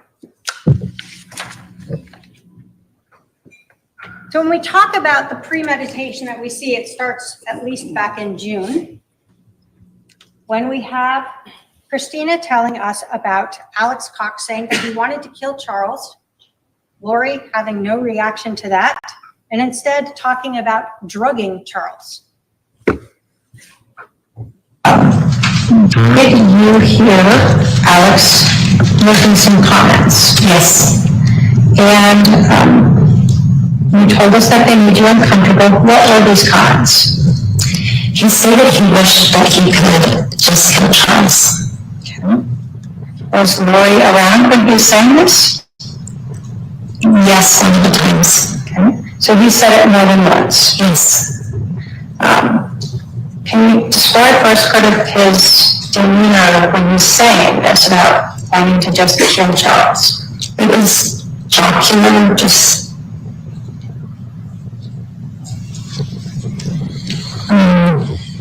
as I'm calling the standing up and just talking about it pretty loudly. And you said one of the times that he said this, it was around Lori. Yes. Did she react in any way to hearing her brother say that he wished she could just kill her husband?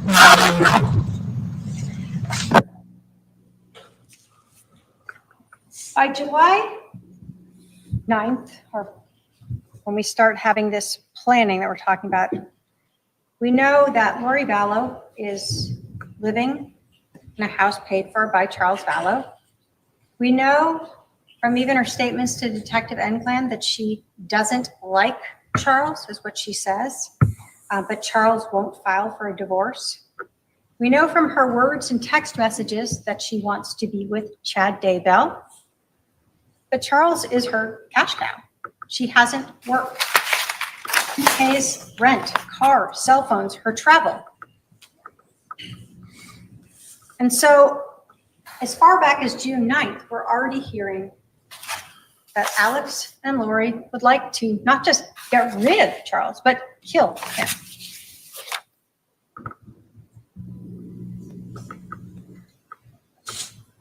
But if you think that June 9th wasn't the beginning of this planning, this idea, this concept that Lori and her brother have of getting rid of Charles, this evil, dark, possessed person, that we know on the 9th that there is definitely a plan by this defendant. And we see that through those text messages with Melanie, with Summer, with Alex, where she speaks of the mission, where she talks about telling Melanie, you can't leave. You got to pretend to be sick and stay here and keep track of Brandon so he doesn't come help Charles. He can't be in the picture. We need to stay here to defend ourselves from an intervention.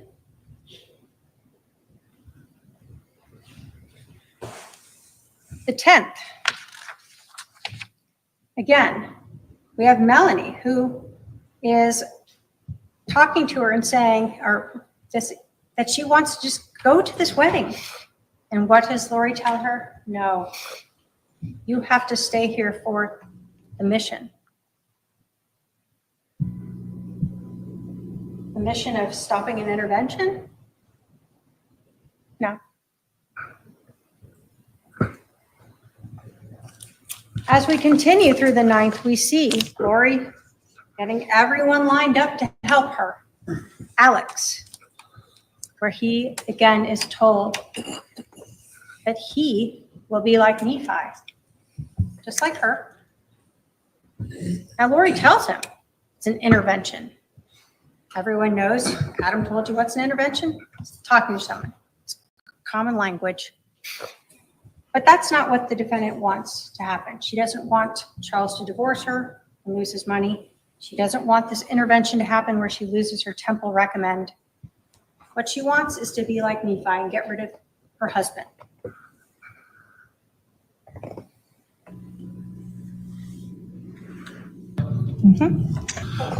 Well, Nephi was a prophet in the Book of Mormon. It's the first chapter. He was a prophet, very humble and faithful servant of the Lord. Ironically enough, his brothers tried to kill him at one point. But he actually ended up going to Jerusalem to get these plates back, and he was run off, came back, and then went back again because the Lord asked him to. And when he did, the King Laban, who was actually a wicked king, was laying on the ground drunk in front of him, and Nephi was told to kill Laban. Who was he told by? The spirit, or God. So God was using a Holy Spirit to tell him to kill Laban? Yes. Did he? Yes, he did. Was that something he anguished over? Yes. But ultimately, it was a justified killing. Yes. You heard from Detective Duncan that everyone he spoke with gave this same story. And again, the defendant questioned others about this story. But what we've heard is from Detective Duncan and from Adam that Nephi is this justified killing. When we think about her religious beliefs and what she's been telling people about not needing to repent, about telling people who is dark and evil, a zombie or a Z, that she is above the priesthood, it makes sense that she feels justified in determining who should live or die, just as she told her brother on the 9th. And we know that in fact we're talking about a justified killing because Alex brought a gun over. He didn't bring the Book of Mormon to talk to Charles about something. He didn't bring a friend to try to record Charles saying something. He brought a gun with him. And then he waited there for his sister's husband to come into the house so he could kill him. What we see is a very planned out, premeditated murder. But let's talk about some additional premeditation. Again, as we're looking at Summer, we see on the 10th that Lori is having her sister update her on where Adam and Zach are staying, so she knows they're not with Charles. They're not coming over. They're not going to be interfering with their justified killing.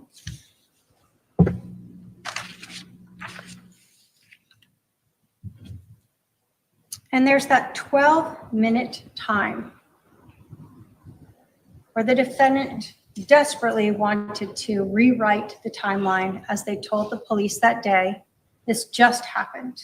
It was very quick, but it wasn't. It was 12 minutes. Charles arrives at 7:37 and Lori leaves at 7:49. During this time is when that plan, that premeditated murder occurred. So let's talk about that as well. The evidence at the scene, the physical evidence, supports this premeditated murder. Alex fired 2 shots. One of them went through Charles' center mast, exited out his back, and went into the floorboard. The second one, Charles was on the floor, on his back, bleeding out, still able to move, and we know that because he had blood on his left hand, and he was executed as he lay there on the ground. In that time, when we talk about premeditation and reflection, as Adam had to move his hand down, reposition the gun, and discharge and pull the trigger one more time, that is premeditated first-degree murder, no matter what you believe before that.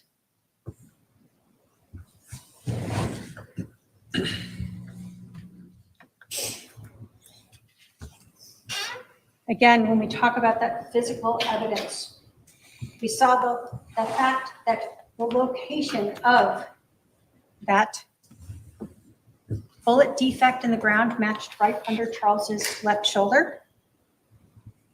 And we heard from Dr. Baumgartner. Dr. Baumgartner told you that this was a classic shored wound.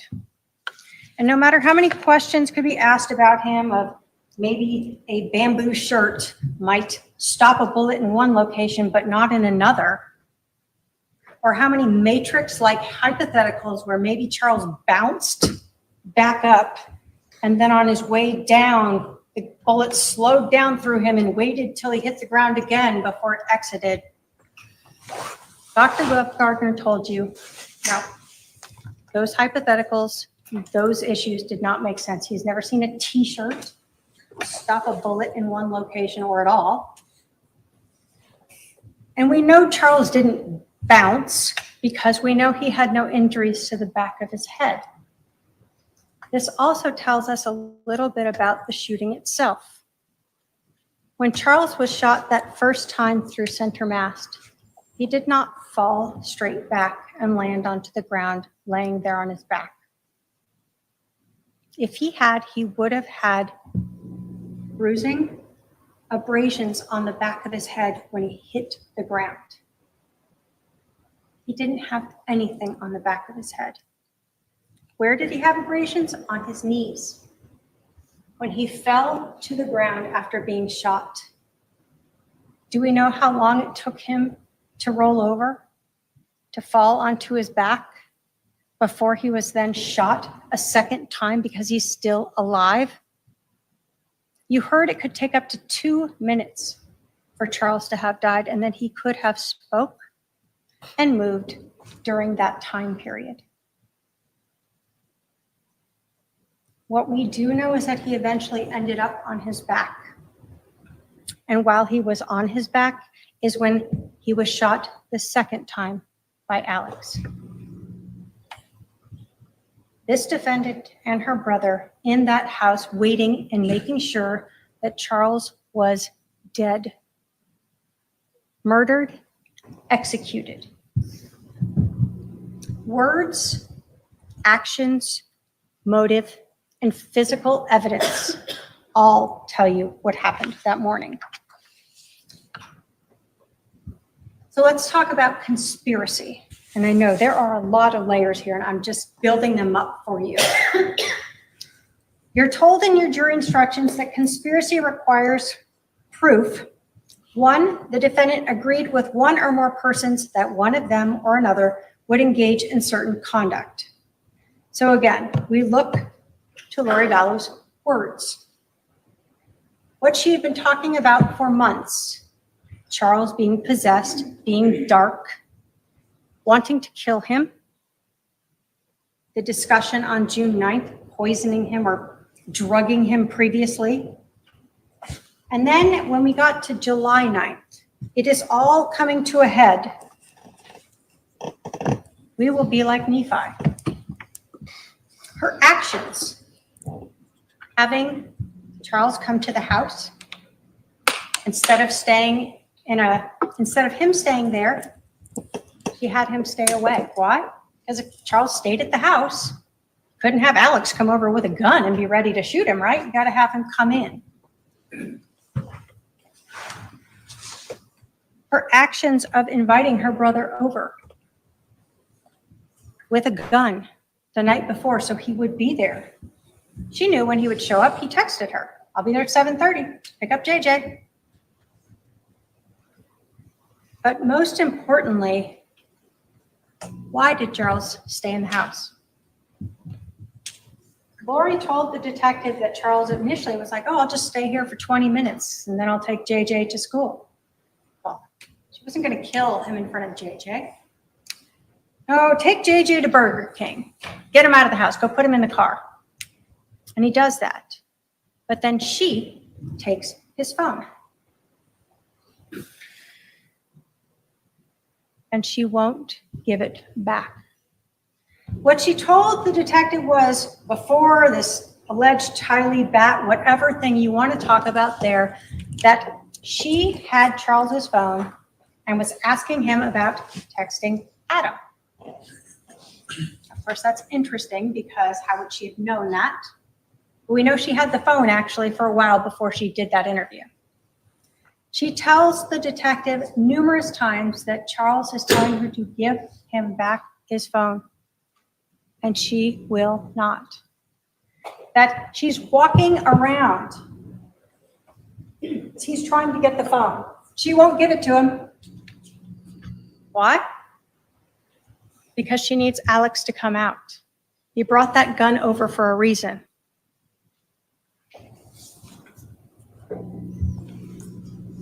So she agreed with one or more persons, her brother, Alex, that she intended to promote or assist the commission of such conduct. Well, of course, we know both the promote. She is the one who on the 9th said, we will be like Nephi. It's time to stop this whole thing. Charles trying to take my temple recommend, all this stuff that's going on. Time to kill him. And of course, she assists by ensuring that Charles stays in the house when she takes that phone. And of course, they knew that it would constitute first-degree murder. That's what Nephi did. Only unlike Nephi, where it was justified, here, ladies and gentlemen, this murder was not justified.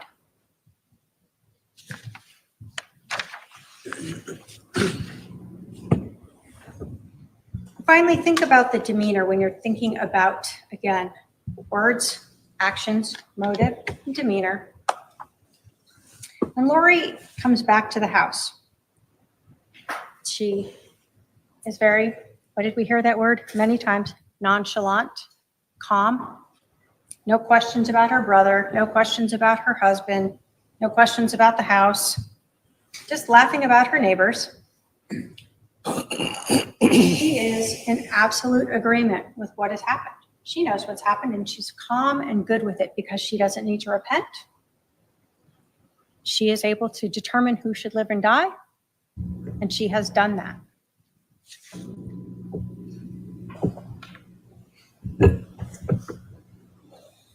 So when we talk of the scope of conspiracy, you're told that to prove a conspiracy, it is not necessary to show a formal meeting or express agreement. But we see that from the 9th in that conversation that she and Alex had, where she tells him, you are going to have to stay near me for the next couple days, and we will be like Nephi. You're also told that a conspiracy may be inferred from circumstances showing a common criminal objective. So, because you don't have someone who says, I heard them say, we shall conspire. You can infer that from the conduct. The conduct of what happened on the 9th, the conduct of what happened on the 10th, and the conduct of what happened on the 11th. All infer to you a conspiracy of Alex coming over with his gun to shoot and kill Charles.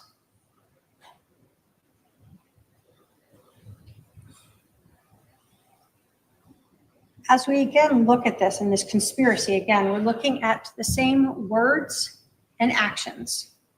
March, Charles is no longer there. There's just an evil spirit in his body. June, Charles is still possessed, and now Alex is saying he wants to kill him. Lori is fine with this, and she says she's drugging him or had been drugging him. And then 2 weeks before, all of a sudden, Charles knows Lori's been having this affair. Lori's words, actions, motive, and the physical evidence.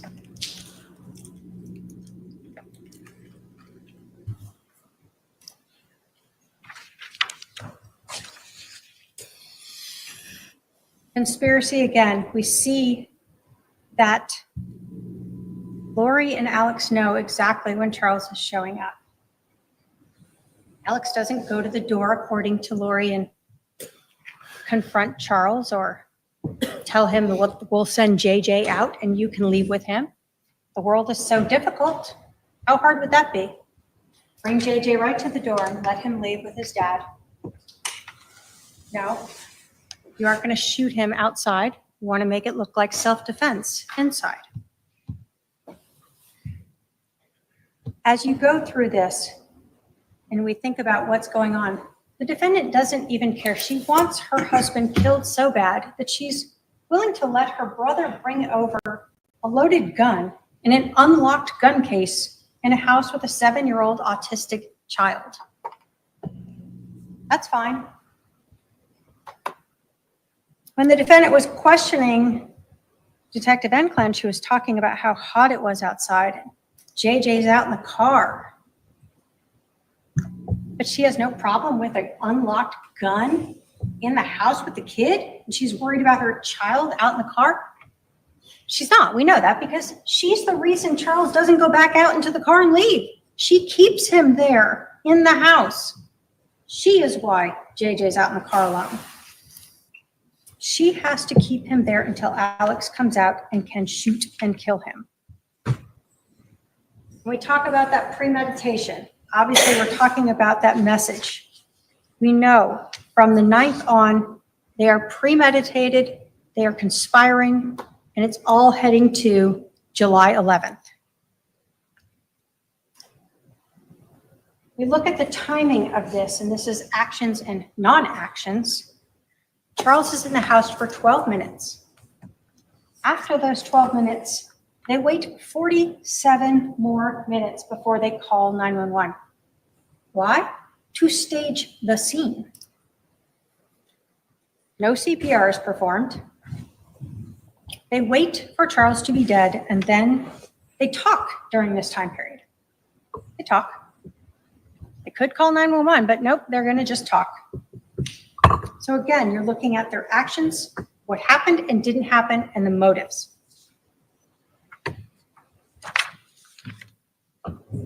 There's the gun that was used to kill Charles. We're going to go through a couple of these exhibits, some of what Lori said, and it's exhibits 192 and 197, where she again says that Charles came over and said he was just going to hang out at the house for like 20 minutes, take JJ to school. She, of course, tells him to go.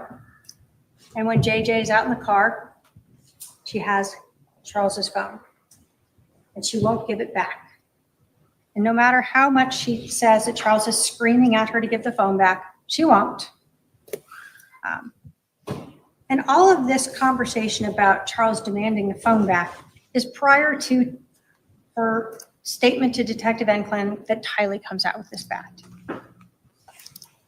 This is all her doing. This is her as an accomplice assisting and promoting this murder. Lori is setting up Charles so Alex can shoot him.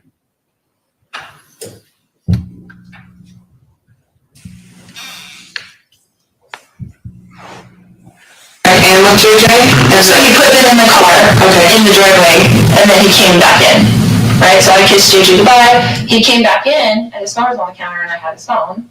And he was like, give me my phone, and I was like, why don't you show me your text that you've been texting, blah, blah, blah, you know, whatever. Because he's like acting really weird, like he's plotting something against me. Like, I'm like, why are you even here? Like, what did you come here for? You know, he's been talking to my other brother, and my brother came into town at the same time last night. And I haven't talked to my brother in a while, my other brother, and I was like, and so he was texting him on the phone when he first got to my house. And I'm like, why are you texting Adam? Like, do you even talk to him? Like my other brother. So when you listen to these clips and the interview of Lori Vallow, you have to put into context, this is 9:52 in the morning when this part of this interview is occurring. And she's telling the detective that she confronts Charles about texting her brother Adam. Now, she's had the 47 minutes she's been driving around, and then that time at the house when she's waiting outside to learn all of those texts and what's been going on between her brother and Adam and Charles. And so she is now mixing this in to her interview. And so when you're listening to her interview, we know she's trying to work out this, what happened? How did this go? You can watch her demeanor as well. And as you're going through this, see how she's just telling a story here, like what happened, almost chuckling about it. Okay.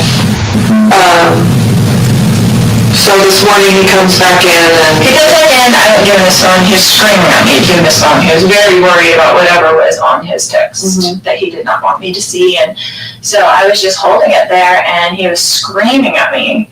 And I was kind of walking towards around the house with it so he couldn't get it. He's like reaching for it and stuff like that. So again, JJ's in the car Tylee's not out, Alex isn't out, and she is making sure that he doesn't leave. She's walking around the house, holding his phone, refusing to give it to him, making sure her autistic child is sitting out in the car even longer so that she can ensure that exactly what they've been planning happens, that Alex has time to come out with the gun that he brought over and shoot and kill Charles. This defendant is the only reason why Charles didn't leave with JJ.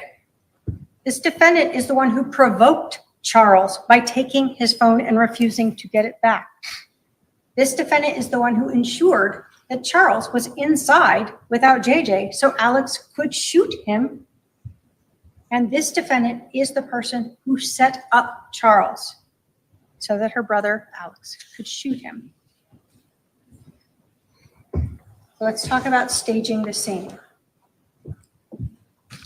We know obviously from the first responders that when they arrived, no CPR was given. You heard from Officer Wierzbecki that when he felt Charles's neck, he thought he was dead already, but they still let the first responders in because they've been told CPR had been given. And what do we know? That they arrived within a few minutes. No one had ever tried to save Charles. No blood had been pushed out of him from CPR, whether strong or light. He had been dead for quite a while. His skin was mottled when they started cutting open his shirt and looking to the back, and lividity, the blood pooling, was occurring already. So they kind of knew something was off with that timeline. So what about the scene itself? The bat. It is placed to the right of Charles to look like he was using it.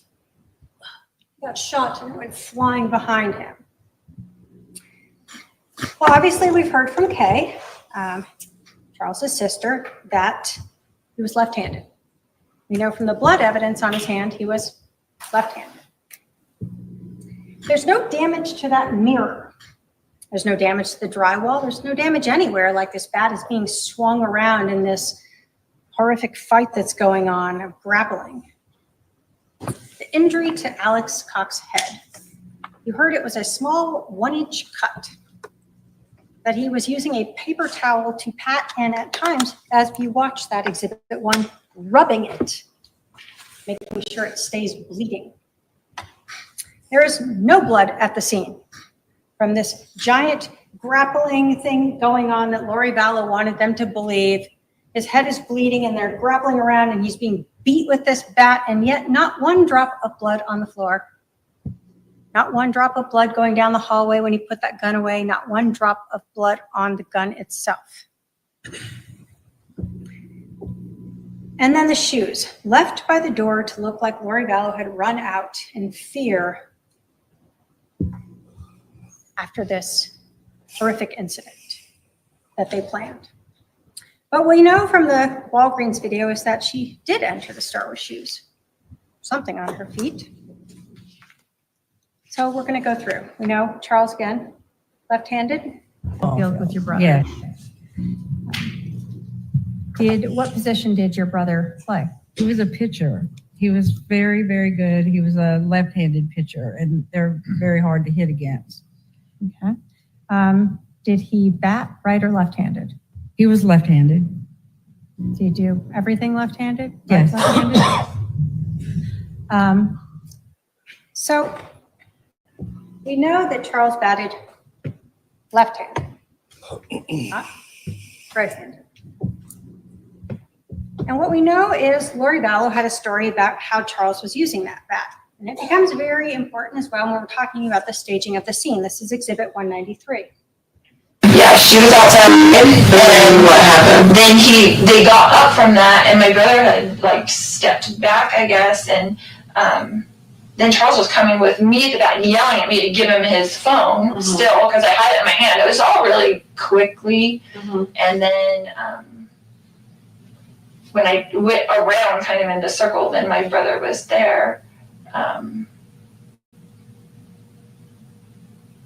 When you said when you were going around and he was coming at you with the bat, how was he holding the bat?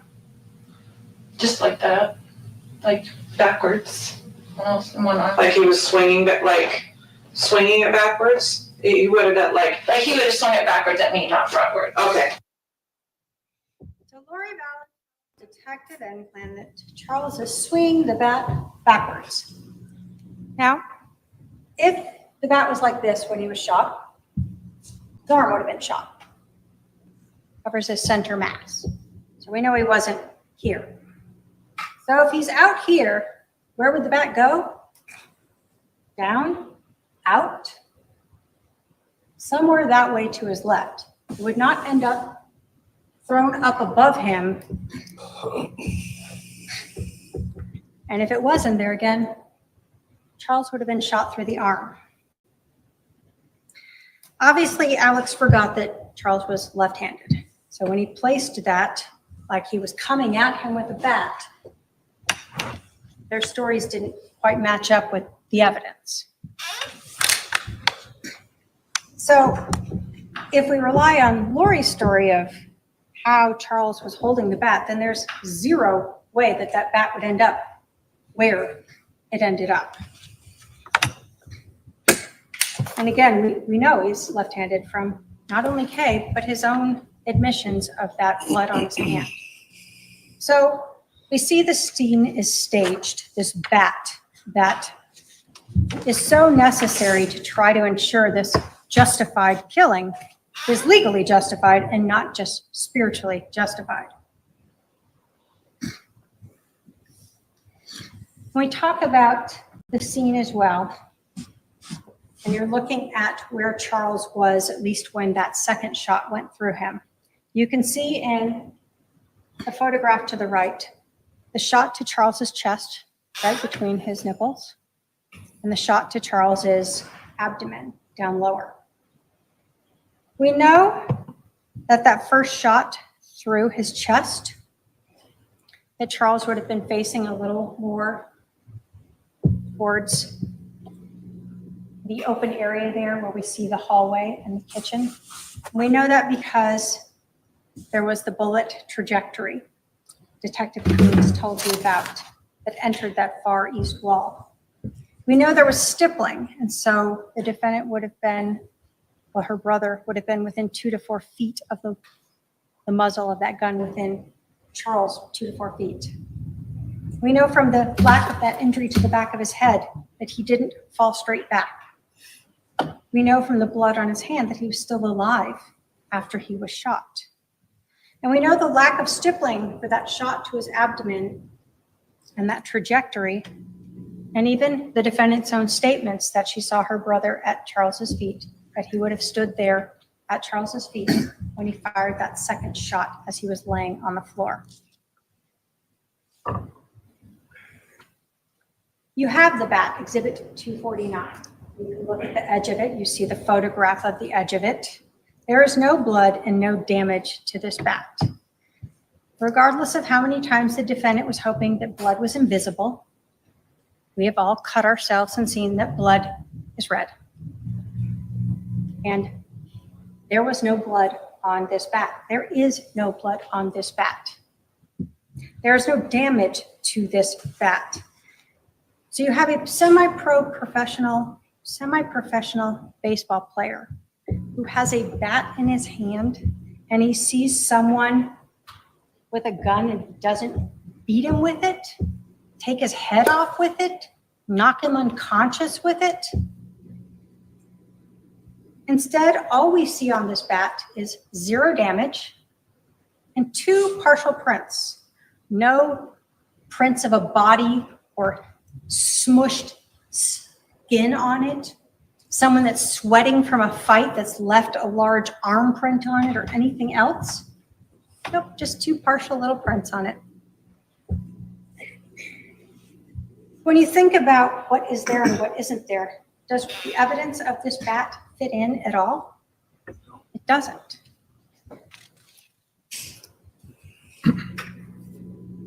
We look at Charles's watch. No damage to it. No scratches to it.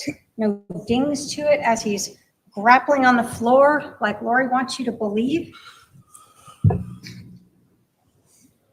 We know that at some point, Charles is standing and shot, And we know that final shot, he's on the ground. We know he fell to his knees at some point.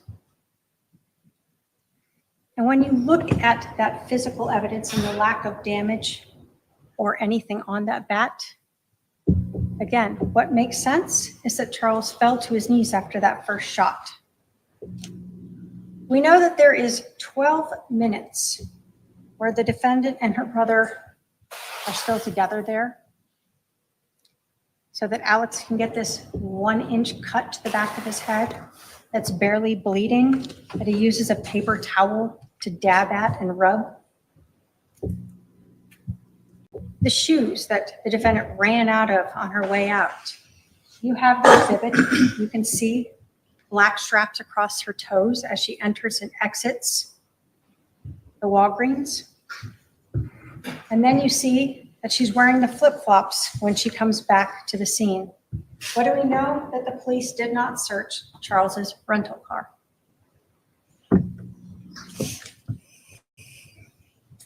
Credibility. You are given a credibility instruction and you use it for everyone, including the defendant. You're told that you really evaluate people the same way. You're looking for any inconsistencies in their stories, any reasons why they may have a motive or bias to lie, any prejudice they may have, and then you look at everything in light of reason, common sense, and experience. When you think of the testimony of the people who come here and talk to you, Christina Atwood, Serena Sharp, Nancy Jo Hancock, Adam Cox, Dr. Bumgardner, the detectives, Robin Smith Scott, Mark Zari, what benefit do these people have in being untruthful to you? They have body cameras, they have prior documents, and they have memories of what this defendant said. But the credibility of Lori Vallow is something you do need to consider. And you start with her demeanor that day, where she wasn't worried about anything when she arrived. Her brother has allegedly been hit in the head with a bat by her husband, who plays semi-pro ball. She doesn't even worry about him. She knows he's not hurt. He's fine. And why does she know that? Because that was staged. When she's there and we see her on body cam arriving, just nonchalant and calm. And I know the defendant wanted to make sure that it was clear that everyone else was calm, but no one else had just allegedly seen their husband get shot and killed by their brother. When you were looking at the reasonableness of her testimony, you have to consider it in the light of reason, common sense, and experience. And the way that she was acting and reacting that day, as well as her own statements, do not fit the evidence, do not fit the physical evidence, and you will see her credibility throughout this whole case has been questionable. Her credibility with Social Security. What did we learn? That on July 11th, she tells Detective Enclan that she and Charles are separated. Exhibit 187. We are not living together. Charles rented her house. We're separated. But on August 12th, when she needs to make sure she gets some money, she tells Social Security, when they ask, are you living together at the time of death? Yes. You also learned that she was not truthful with Social Security when she got remarried. She did not tell them about that either. So we know she's been untruthful to Social Security twice. Why is that relevant? Because you're judging the credibility of Lori Vallow throughout all of this. Life insurance. We know that she said Charles was accidentally shot. We know that was not true. She wanted to make things seem like she had nothing to do with the murder. But we know that Alex Cox intentionally shot Charles. Whether or not she wants to claim it's self-defense or not, there was nothing accidental about shooting him twice. Then that second call to Banner Life Insurance, where she tells Robin Smith Scott a few different things to garner sympathy, and she asked her if she could do anything about the change in beneficiary. I really can't give too much information, but I can tell you that the beneficiary was changed in March of this year. Okay. Okay, I'm trying to figure out what he was doing since we have 5 kids and we've been married for 15 years. Oh, I'm sorry. So Lori tells this woman, we have 5 kids, which if you want to count them all and admit that 3 of them are adults, then okay. Really, they have 1 kid in common. Tylee, you learned, was actually getting Social Security survivor benefits from her dad's death starting in 2018. Lori's son Colby isn't living with them. Charles' son's never lived with them. Why does she say these things? She can't help it. She just wants to just make herself seem better than she is.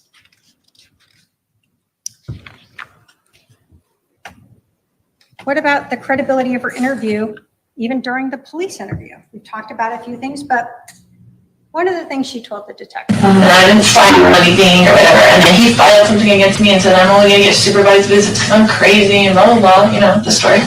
And so I just didn't talk to him for like 30 days and let him take care of him and let him see what I've been doing. So again, she can't even be honest and say 2 months. It's got to be like 30 days. I was kind enough to just leave my husband with my son for 30 days. What we know is that Lori Vallow was gone a total of 78 days, 58 while she's flying to Hawaii, going to Idaho and back with Chad. And who's taking care of JJ? Charles. And Kay is coming here regularly to help take care of JJ, to help run the business. And then eventually on March 28th, that's when Charles finally decides he hasn't been able to find Lori. He doesn't know where she is. He's going to move to Houston to be closer so his sister can help him more easily. And this is when Lori finally shows back up. So again, even the simplest thing of just trying to be honest about how long she's been gone, she has to minimize it and make herself seem better. With your cross. The shoes.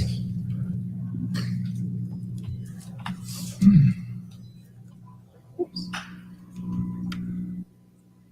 If this will play. When she was questioning Detective Enclan, she was asking her if it was hot in July and if she would need shoes to go take her son to school. But of course, what we know is that we saw her with those shoes on as she went into Walgreens. So again, it's continued trying to garner sympathy and just being untruthful about whatever she feels like being untruthful about.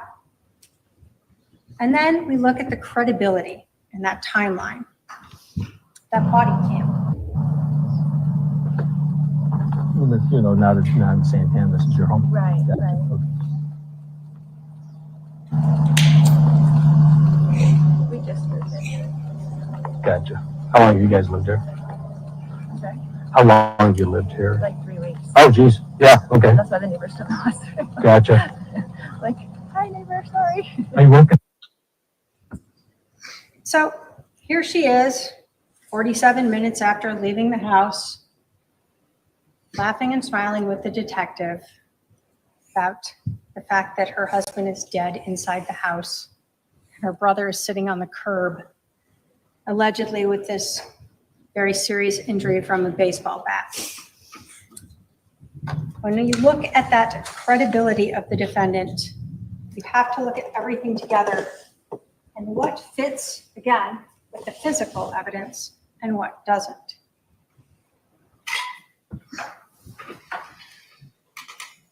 Finally, let's talk about the justification defenses. What we know is that Lori Vallow thought she was like Nephi, that she was justified in killing Charles. That her brother, who was supposed to be like her, was also justified in killing Charles. But Lori Vallow is not justified under Arizona law, nor is Alex. So let's go through the different justification defenses. First thing that you have to consider for every one of these, self-defense, defense of a third person, or crime prevention, is the non-justification for use of deadly physical force. You are told if a person is not justified in using or threatening physical force or deadly physical force against another in response to verbal provocation alone. So Charles yelling and screaming at her to give his phone back does not justify you shooting him.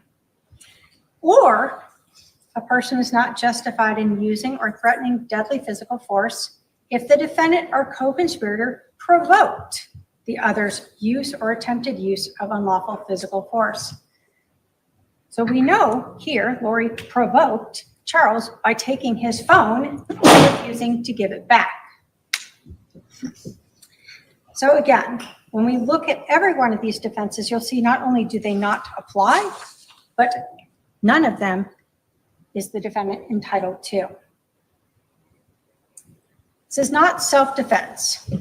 In self-defense, you're told that a person, a reasonable person, can use deadly physical force if they believed that deadly physical force was immediately necessary to protect against another's use or apparent attempted or threatened use of unlawful deadly physical force, and the person used or threatened no more deadly physical force than would have appeared necessary to a reasonable person in this situation. We know that Lori Vallow used Charles's phone to get him to come back inside, and she used his phone to keep him inside and give her brother time to come out and shoot and kill Charles. We know from the physical scene itself that Charles did not use a bat. We know from the physical evidence of Alex's 1-inch cut to his head and the lack of blood or concussion, the lack of damage to the mirrors, the walls, the location of the bat in relation to Charles. They all tell us that Charles did not use a bat. We know that Charles was a semi-professional baseball player.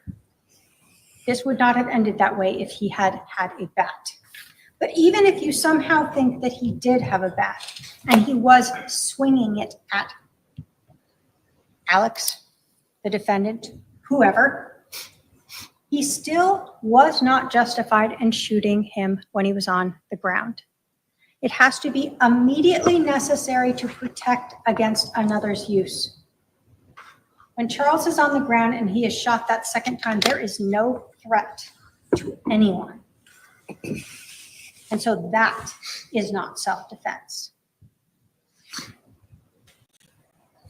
Counsel, I need to give my court reporter a break unless you think you'll be done in the next 5 minutes. Okay, go ahead. When we look at the physical evidence, again, we know that Charles was on the ground, shot, and so this is not self-defense. And we know from the physical evidence at the scene, projectile into the floorboard, this is not self-defense. Third party. You're told that a person is justified in using or threatening deadly physical force in defense of a third person, I presume here Lori Vallow. If a reasonable person in this situation would have believed that deadly physical force was necessary to protect against another's use, again, of unlawful deadly physical force against a third person, and they used only what was necessary for a reasonable person under the situation.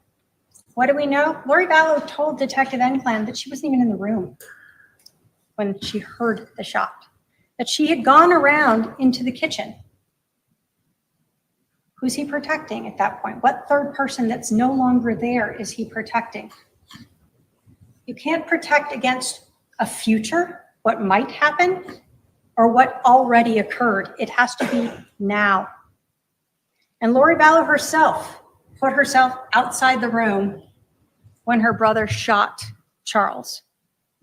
So there is no third party defense. But again, the same thing applies. Even if you thought so, that second shot removes any possibility of being justified. Crime prevention. This is the exact same thing, only in a slightly different stated way. But like self-defense, it allows a person to use deadly physical force against another to the extent a reasonable person would have believed that deadly physical force was immediately necessary to prevent Charles from committing aggravated assault against Lori Vallow? We know she's not in the room. Even if he had that bat and had been coming at her and then she left the room, that crime is over. And again, even if you believe he had the bat, you cannot shoot him while he's on the ground. That is not what crime prevention permits you to execute a person. Finally, there's mere presence. You're told that guilt cannot be established by a defendant's mere presence at the crime scene, mere association with another person at the crime scene, or mere knowledge that a crime is being committed. Lori Vallow wasn't just present at this crime scene. She brought her brother to the crime scene. She ensured that he brought a gun with him. She ensured that JJ was outside, and she ensured that Charles stayed inside. She was not merely present. She was a person who was actively participating in this crime. Ladies and gentlemen, we have talked about the evidence in this case. Evidence that was presented to you through witnesses who took the stand and exhibits that were admitted for you to review.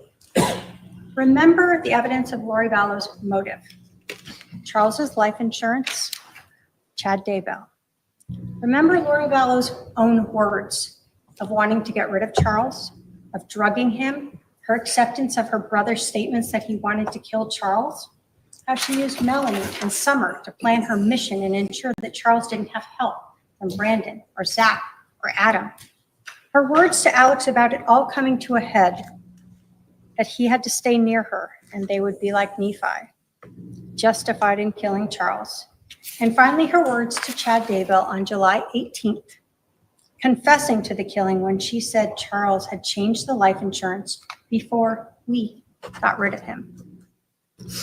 Look at her actions and demeanor, having her brother come over on the 10th to her house with a loaded .45 caliber handgun, creating the one and only reason why Charles stayed inside the house, why he didn't just take JJ to school.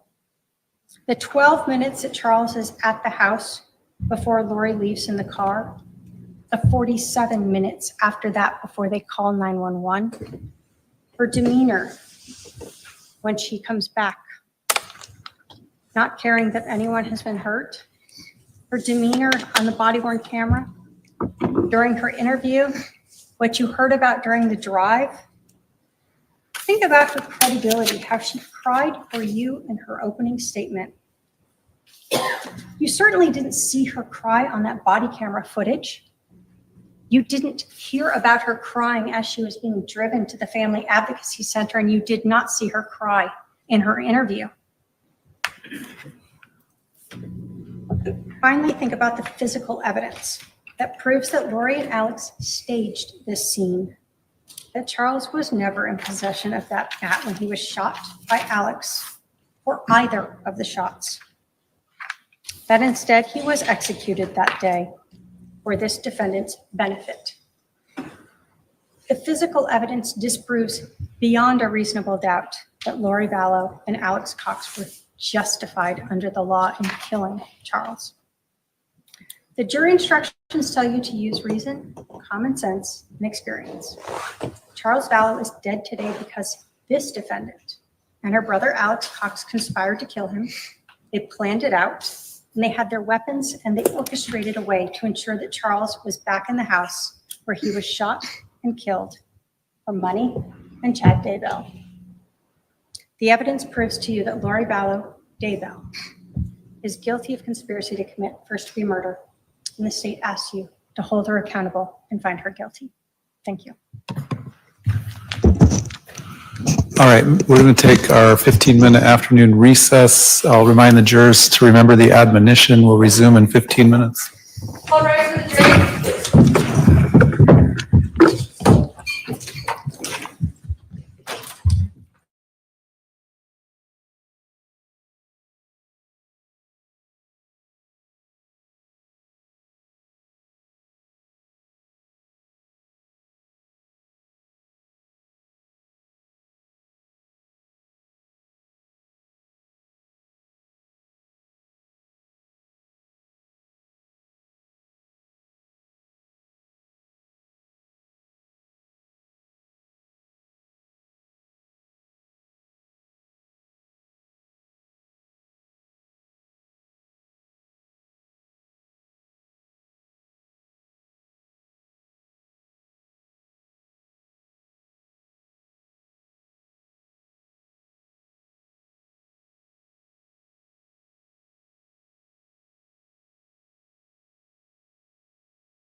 All right, please be seated. The jury is present. The defendant can proceed with her closing argument.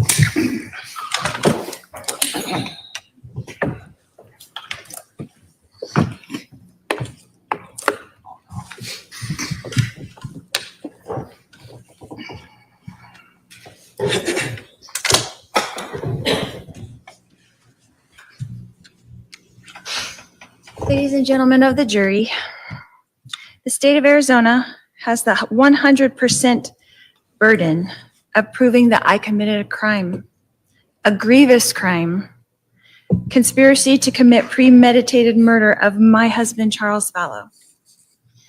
The state has the burden of proving to you that this event was not self-defense. In your jury instruction under the instruction, use of force and crime prevention, the last line reads, if the state fails to carry this burden, then you must find the defendant not guilty. In the law, under your jury instruction titled Justification for Defense of a Third Party, the last line reads, if the state fails to carry this burden, you must find the defendant not guilty. Under your jury instruction titled Justification for Self-Defense, the last line reads, if the state fails to carry this burden, you must find the defendant not guilty. In your jury instruction, under presumption of innocence, it states, the law does not require the defendant to prove innocence. Every defendant is presumed by law to be innocent. Under the burden of proof, it explains that the state's burden is this. Proof beyond a reasonable doubt is proof that leaves you firmly convinced of the defendant's guilt. If, on the other hand, you think there's a real possibility that he is not guilty, you must give him the benefit of the doubt and find him not guilty. In Arizona, self-defense is defined as not being a crime. So let's look at what we've learned in this trial. We learned that a shooting occurred and that 911 was called, that law enforcement was notified. We learned that fire, EMS, and Chandler police arrived at the scene. We learned that my brother, Alex Cox, came out of the house with his hands up as directed by 911 and was questioned by the police in the driveway. We learned that I came up with my daughter Tylee, and we were told to wait by the car until police would speak with us. We learned from Detective Inklin on the stand that we asked for Tylee's medication from the house for her panic attacks, but it was not given to her. We learned that eventually my brother Alex was taken in a police car to the Chandler Police Department uncuffed. We learned in this trial that my daughter Tylee and I were also taken to Chandler Police Department in a police van. We heard from Detective Inklin's testimony that her goal was to make small talk with us. And The jury will determine what the testimony did or did not show.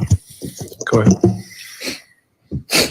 that her goal was to make the small talk with us and all the way to the station so she could speak with us separately before we would talk about what actually happened. We learned that all three of us were separated and taken to 3 interview rooms where we each told police of the events of the day, each from our own perspectives, and answered all questions asked of us. We saw snippets of that interview in the trial here. The state did not show you the entire interview. Most of my police interview is admitted, though, into evidence in this exhibit. It's number 286. And I would encourage you to watch that entire interview when you start your deliberations. It is important. It is important for you to determine for yourselves my demeanor and not listen to anyone else. You can see it with your own eyes and hear it with your own ears. We heard from several witnesses that because this event was almost 6 years ago, that their memories of the events and statements were probably better back then. Well, My police interview happened that very morning, and I told the police the events from my perspective at that time. It is admitted into evidence and will answer many of your questions. You did not see Tylee's interview, but we did learn from Detective Inkland that she did an interview that morning as well. You did not see Alex's interview, but we learned that Alex was interviewed that morning by Detective Moffett, the original case agent, whom we did not hear from in this trial. The state chose not to show you those interviews Object, Your Honor. or let you listen to the 911 call. Right. The jury shall disregard that last statement. Okay, the jury can only consider what was admitted into evidence. We learned in this trial from Officer Kautheim's testimony that Alex was injured on the back of his head with a bump and, according to his testimony, a 1-inch laceration. We did not see those pictures documenting that injury as well. We learned in this trial that we did not know, the three of us, that our interviews were being recorded. We learned that Alex's phone was taken by police and put into an evidence bag, according to Detective Duncan, and that no digital copy of Alex's phone was taken by the Chandler Police Department, even though this is their normal protocol. We learned that Alex's phone was returned to him that same day with no further inquiries. We learned that after my interview and Tylee's interview that we were introduced to a victim's advocate and that gave us further instructions in another room where Tylee and I were reunited. We learned that soon after that, all three of us, Alex, Tylee, and myself, were taken in another van and dropped off back at our house. We learned that we were instructed at that time that we could not enter the house yet, that we were directed by law enforcement to take the rental car, since all three of our cars were inside the police tape. We were directed to return later in the afternoon when the scene was cleaned up. We learned in this trial that we did as directed and left the house in the rental car close to 12 p.m. We learned that we did not return to the house until contacted by Detective Inkland to return to the house so that Alex could walk the detectives through what they call a walkthrough. We learned that many detectives were present during that walkthrough with Alex. We learned that Detective Duncan was there, Detective Coons was there, Detective Moffett was there, Detective Werther was there, and an officer with a body cam was there. And yet, we were told by Detective Duncan, the case agent on this case on the stand, that because of some problem, the walkthrough is not recorded. Detective Duncan also informed us that he does not know if any of the people present wrote a report about it. We can infer from Detective Duncan's testimony and the fact that we don't have in evidence any body cam footage of the walkthrough and no reports talking about it, that there are none, even though this would be crucial evidence for you, the jury, to have. Sustained, the jury should disregard that comment. Again, the jury can only consider evidence that was admitted into testimony. I'm sorry, testimony that was admitted into evidence or exhibits that were admitted into evidence. The state of Arizona has the obligation to show you evidence to prove that this event was not self-defense, as stated by the only three witnesses. So why not show the jury all the evidence that they gathered? Again, sustained, the jury can only consider the evidence and testimony that was admitted into evidence. We learned in this trial that Alex fully cooperated with law enforcement. We learned that my daughter Tylee fully cooperated with law enforcement. We learned that I fully cooperated with law enforcement. We learned that law enforcement treated all of us that day kindly and courteously on July 11th, 2019. That law enforcement treated us that day like this was self-defense. We were not given instructions to stay in town. We were not given instructions that we were under investigation of any kind. On July 11th, 2019, we were interviewed by Chandler Police and released with no further instructions. We learned that Chandler Police put out a press release that day on July 11th. I'll sustain that objection to the extent the jury is to determine what the facts did or did not establish. Under Arizona law, I had the right to self-defense. Tylee had the right to self-defense. Alex had the right to self-defense.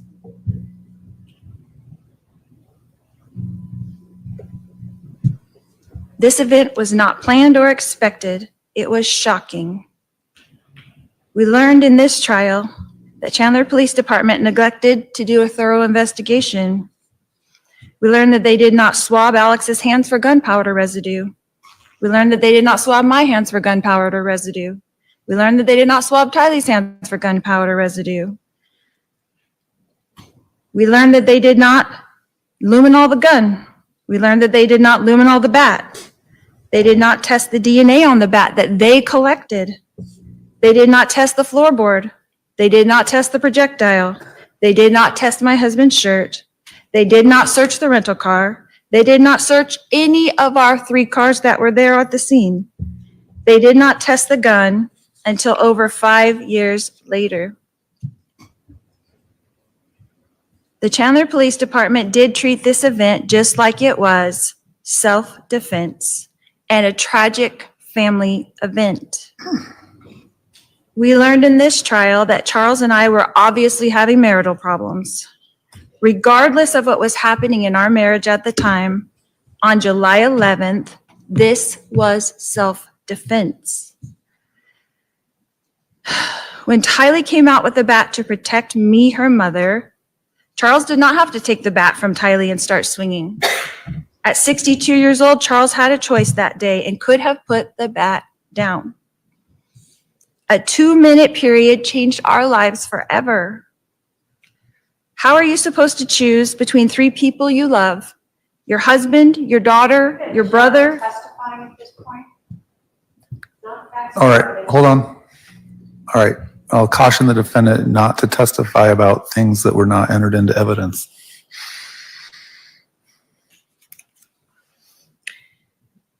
How can you decide for another person if they feel threatened? Why does the state want to blame to someone? It's a reasonable person standard, not the standard of the person. I'm sure you'll point that out in rebuttal. I'll allow the argument as that inference. Go ahead. Why does the state want to blame someone for this tragic event? What evidence did the state show you in this trial that I wanted harm to come to my husband? We learned in this trial that I was praying for my husband. We learned in this trial that even though my husband and I were having marital issues, that we were both trying to do the best things for our son with special needs, JJ. We learned in this trial that I was shocked that Charles had changed his life insurance policy, but I was not angry as the state alleges. In the phone call we heard from the insurance company, we heard that I was disappointed for our children, our grown children, as well as our children still at home, but I was not angry. My husband Charles was providing for our children still at home. I had no motive to change that. We heard a lot in this trial about the Book of Mormon prophet named Nephi. This is the state's evidence to murder over self-defense, and it is utterly ridiculous. We heard from Detective Duncan, who admitted on the stand that he had no idea what I meant in the text message when I said, "We will be like Nephi." In Mormon culture, Nephi signifies strong faith, perseverance, and courage. Right. That's sustained. The state's attempt to misconstrue the positive text message about a wonderful religious figure, Nephi, and try to turn it into an order to kill someone is absurd. This is an attempt by the state to try to retrofit a crime that doesn't exist. This event was not a crime. It was a tragedy. Don't let them turn my family tragedy into a crime. When I'm done speaking to you, the state gets to get up and rebut all that I've told you. They've got to have the last word, so to speak, because it is 100% their burden to prove to you that I committed a crime. And you won't be allowed to hear from me again. So I want you to remember that it is the state's job to prove to you that I committed a crime. And if you have not seen the evidence that leaves you firmly convinced that I have committed this very crime, then the state failed to show you the evidence that you need. Because I did not commit this crime. The only interview the state entered into evidence is mine. So I encourage you to go watch it. I told you just what happened that day, just the way it happened. The state put forth a bunch of evidence in this trial in an effort to make you just like me, to try to attack my character so that you would just say guilty no matter what evidence they showed you. But only you get to decide. The state put up witnesses that had zero knowledge of a conspiracy. The state did not show you evidence of an agreement to commit murder. They showed you evidence of a family tragedy, and then they showed you the sad effects of a family torn apart because of that tragedy. That's all.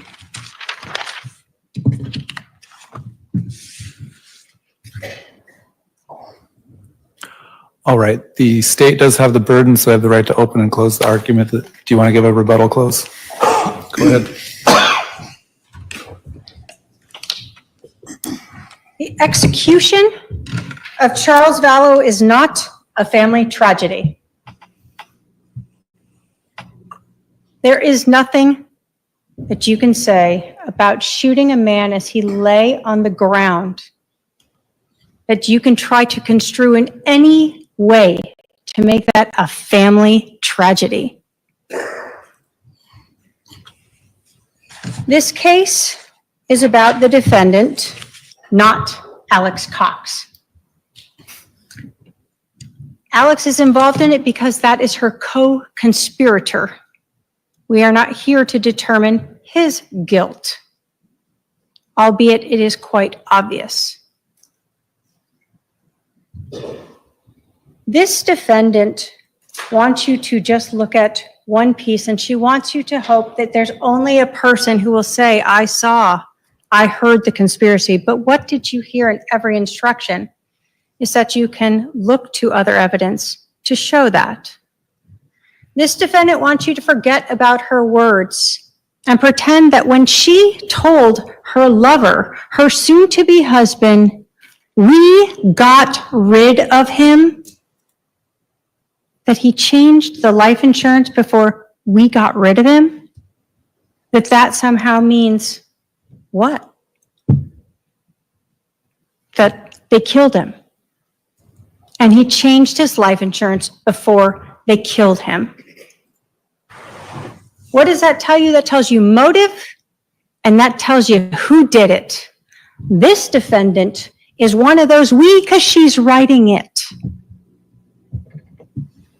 She wants you to pretend that when she is talking about Charles for months, acquiescing and agreeing to her brother killing him, having people tell her that it's wrong, having people know that they're planning something, that those words don't mean exactly what they are. We got rid of him. This defendant. The state, of course, has the burden. And that's how it should be. But every one of those justification defenses falls short when you look at the conspiracy itself. When they got rid of him, They did it by planning it. There was no reason that Alex Cox came over to this defendant's house with a loaded gun and waited for Charles to come inside, held there by this defendant using the cell phone. That is conspiracy. That is planning. That is premeditated. You can absolutely watch that whole video. That's why the state included that for you. What you're going to see is that Lori Vallow doesn't cry. She is not truthful, as we've gone through. Her timeline is absolutely wrong. She tells the detectives it's quick, it's 12 minutes. She wants you to believe that the police could understand all of this that day. But what did you hear? Is that all the police could tell initially was that the timeline was off. And then they started learning that the physical evidence seemed to be showing that Charles was executed on the floor, but they needed to see if the medical examiner agreed with them 2 days later. And then they needed to pull all those iCloud accounts, phone records, and go through terabytes of data to bring forth these things that you have now learned and hold. They interviewed these people who learned of the defendant's religious beliefs, that she was exalted, that she was celestial being, that she didn't have to repent. Of course she thought she was Nephi. We learned that the physical evidence on Charles and at the scene show us that he was executed. And every single one of those defenses that the defendant has asked you to look at, the state has met its burden.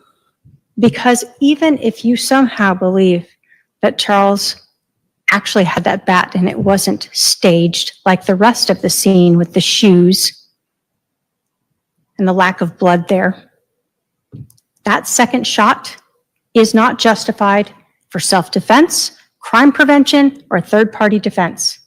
Arizona law does not allow you to execute a man on the ground.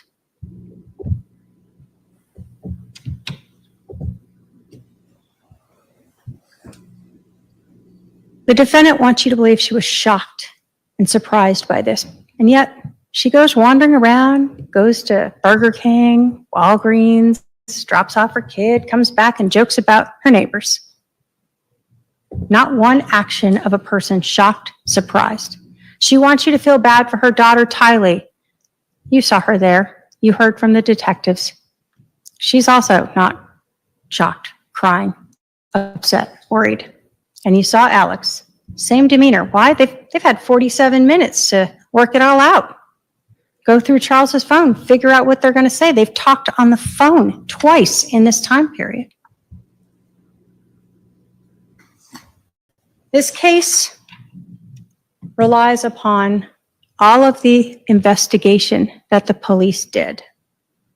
That day, when they knew that timeline was wrong, that day when they started to understand that the physical evidence at the scene was staged and wrong and didn't match what the defendant was saying, and then all of the evidence after that, culminating when this defendant told the man that she married later that she was having an affair with, as many times as she wants to say Charles was my husband.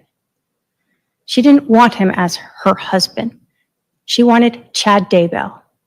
She wanted that life insurance policy, and yes, she was angry about it. And she said, we got rid of him. That is her confession to you. That is why she is guilty of conspiracy to commit first-degree murder. Thank you.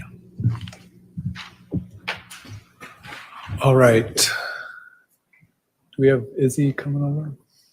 Izzy to be sworn in? All right, members of the jury, there are 14 of you, only 12 of you can deliberate. At this time, we're going to choose the alternate jurors by random lot here. So we have our scientific method here of random numbers. 14. Juror 14.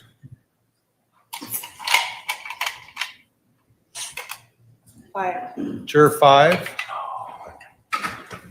I don't think you're 5. Well, maybe you are. Okay, so to the alternates, if I don't see you again, I want to thank you for participating in this process. The admonition still applies to you until we call you and tell you that it's been lifted. I have in the past had to have callback alternate jurors to testify or to deliberate when, for whatever reason, one of the jurors can't continue to deliberate, becomes sick, has a family emergency, etc. So you still could have to deliberate in this case. But again, if I don't see you again, I really do want to thank you for participating in this process. I know it might be somewhat of a disappointment to not deliberate right now, but we will keep you posted and we'll let you know if we need you. The remaining 12 jurors will retire to the jury room and begin your deliberations. First, we're going to swear in my staff. Do you swear that you will take charge of this jury and protect their deliberations from all outside interference and communication? And when they have reached a verdict, you will bring them back into court without revealing the verdict to anyone, so help you God? Izzy, drop those off. Undrop those off.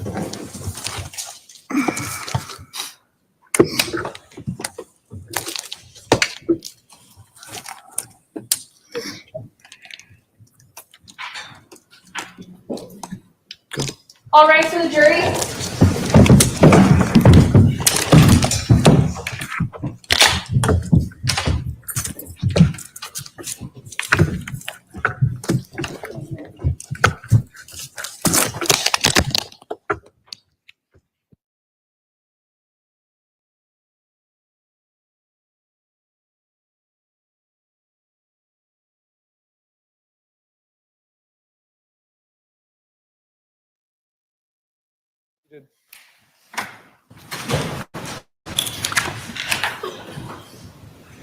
The jury is no longer present in the courtroom. I've passed out proposed aggravation phase jury instructions.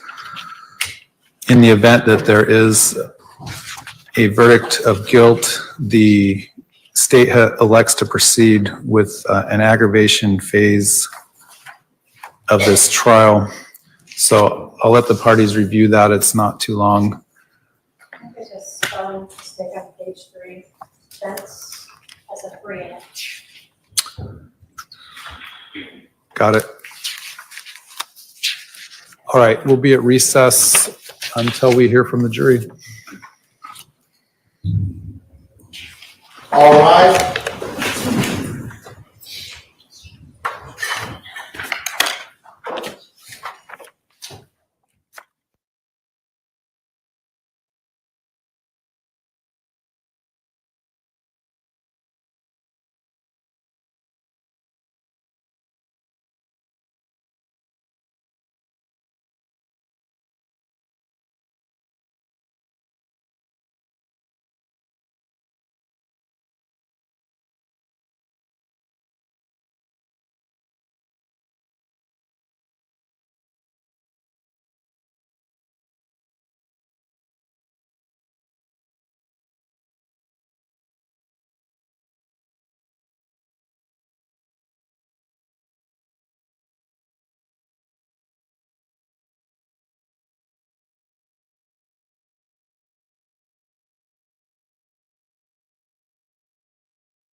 order.